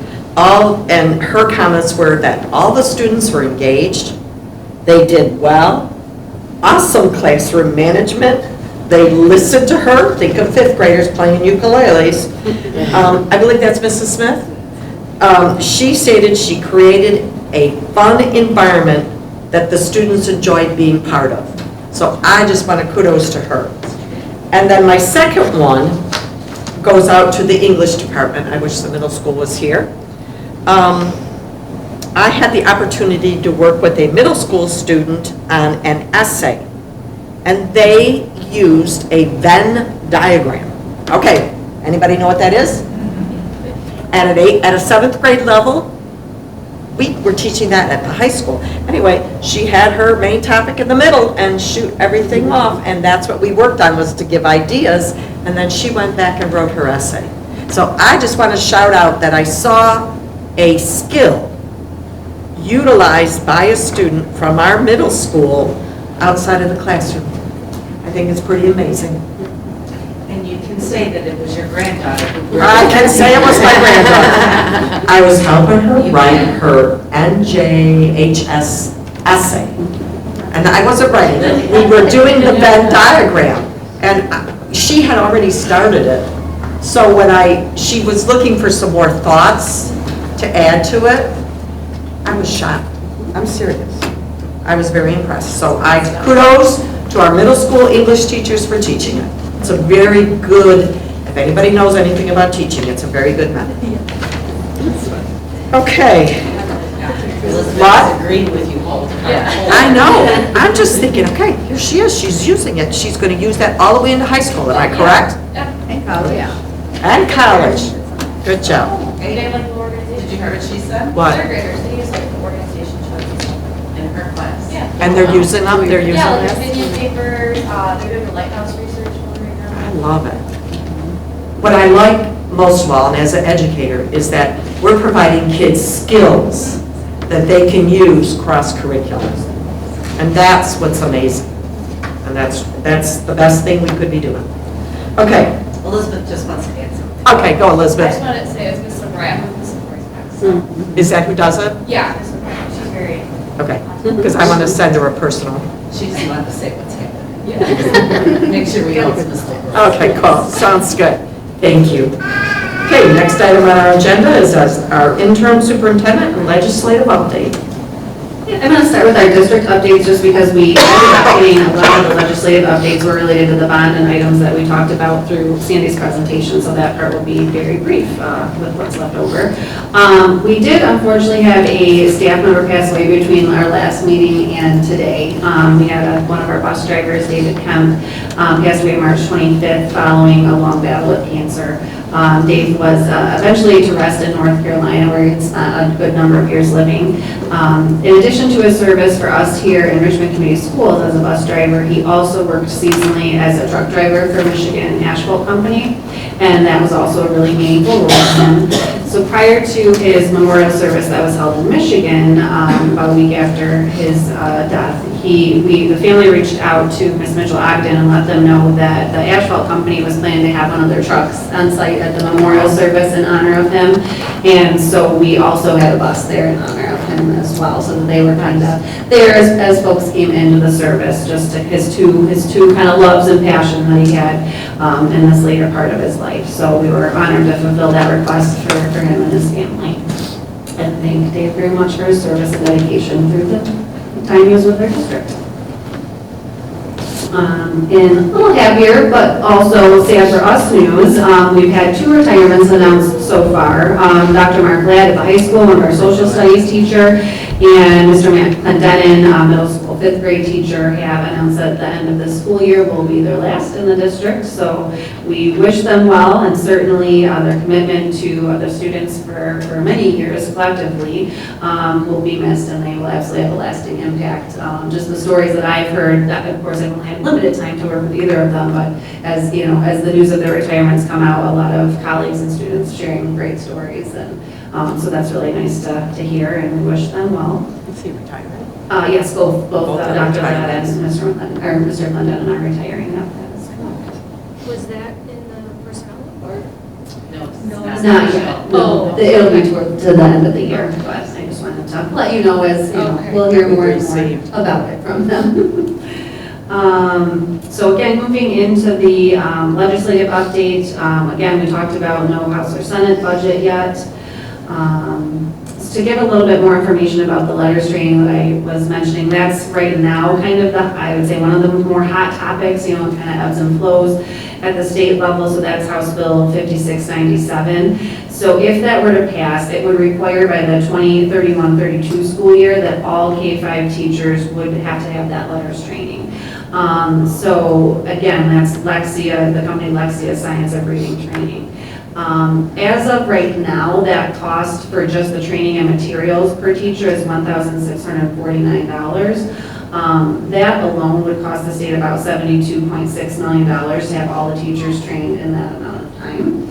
Again, keeping in mind there are other companies, there are other teachers that have been trained, and also at this point in the conversations with talking about, well, would we want to introduce this as something that would be required of the teaching colleges and universities in the state, they are not indicating that that would be a move or a change that they would make, so the K-12 system would continue to bear that cost. Again, we anticipate that initially through that timeline of 2031, the state would probably foot, again, just that training and materials part of the bill, and I'll expand on that in a moment. But after that timeline, I'm not sure what the continued support would look like, which would be a concern. Again, like I mentioned, we chose a different science of reading program that fit a little bit better for our needs, and so our teachers are getting this training in a different way as we speak this school year. So the $1,649 for the training materials is not taking into account any additional time outside of the school day that a teacher would be compensated for doing the training. So most of these models do require X amount of days over the summer or X amount of days, an online modules that you must complete between this date and this date, those kind of things. Contractually, we have to pay our teachers for that time outside of school. That would add up very, very quickly. Again, the way the bill is currently written, it's every teacher, K-5, the physical education teacher, the art teacher. Again, not to say that those folks don't need some literacy training, but when we're talking about the exorbitant cost of this, those are some things to consider. So that is just a little bit more detail about that House Bill 5697. That's kind of a hot topic at the moment. So they're going to mandate we do it, and then mandate what what platform we use. Right, so it would be specifically the Lexia's letters training versus any of the other science of reading training. There's several out there. Just like 31AA. What was the House bill again? 5697. The federal budget for 26-27 has been approved. However, again, that's kind of, they're always a year ahead of state, so that makes sense. You know, we know what's coming there, so that helps the state to finalize theirs. The big pieces of that, those categoricals, if we will, that we do receive a good bit of funding would be our Title 1A, IDEA funds, our Titles 2, 3, and 4. The state literacy grants, so again, right now the state's looking at that for the letters that we just talked about, and then the funding that goes for state assessment. That has all been secured for the 26-27 school year with basically no change. A couple minor, very nominal increases, but when it would be spread across, you know, the entire country, you'd see a few cents maybe on a dollar here and there. So generally speaking, status quo for those for the 26-27 year. However, much like we've seen Governor Whitmer's executive recommendation for the state budget, we have seen President Trump's recommendation for the proposal for 27-28. Again, we're always a year ahead there. So a big piece of their proposal is that consolidating the categoricals into a one grant.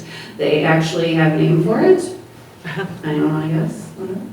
I want to hear One pot of money. It is Make Education Great Again.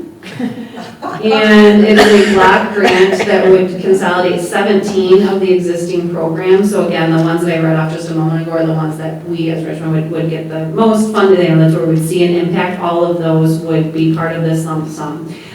The way that the bill is proposed is that currently, if you broke all of those 17 down individually, that is a grand total of $6.5 billion. The proposal for what the lump sum would be is $2 billion. So about a 70% cut. Now, this sounds awful, but I also wanted to this is what I heard at my last budget meeting last week, so I want to share with you. Something to keep in mind, though, is when we saw the bill from last year, the proposal last year to where it ended, it was equally as extreme, and we ended with something that was basically no different at all compared to last year to this year. So, you know, we kind of come out with like, this is what it could be, but there's a very good chance that it will go up from there, but these are the things to pay attention to. And so at the state level, when we're hearing, oh, well, we want to start consolidating, I think that's trickle down from what's happening at the national level, and when we see how big of a cut their initial proposal is, those are things that do concern me. So I did want to make sure that that was something that was kind of out there and on our mind as we continue to pay attention to these proposals, these budget proposals as they come through. And lastly, I just wanted to thank, I've heard from a number of staff over the last week, whether they stopped in or sent an email or sent a text or a call, just thanking me for the time that I spent and will continue to spend through the end of the school year, but just thanking me for the dedication that I've continued to be able to provide to them, and how, that it's just been a pleasant couple of months, and we're anxious and eager to see what happens from here, knowing that it will be a different direction. But again, I've heard from so many of our staff. I just wanted to thank those that have provided support, and I really do appreciate that. Any comments for Billy? Questions? Okay, being no further business from the board, we will adjourn at 10:05.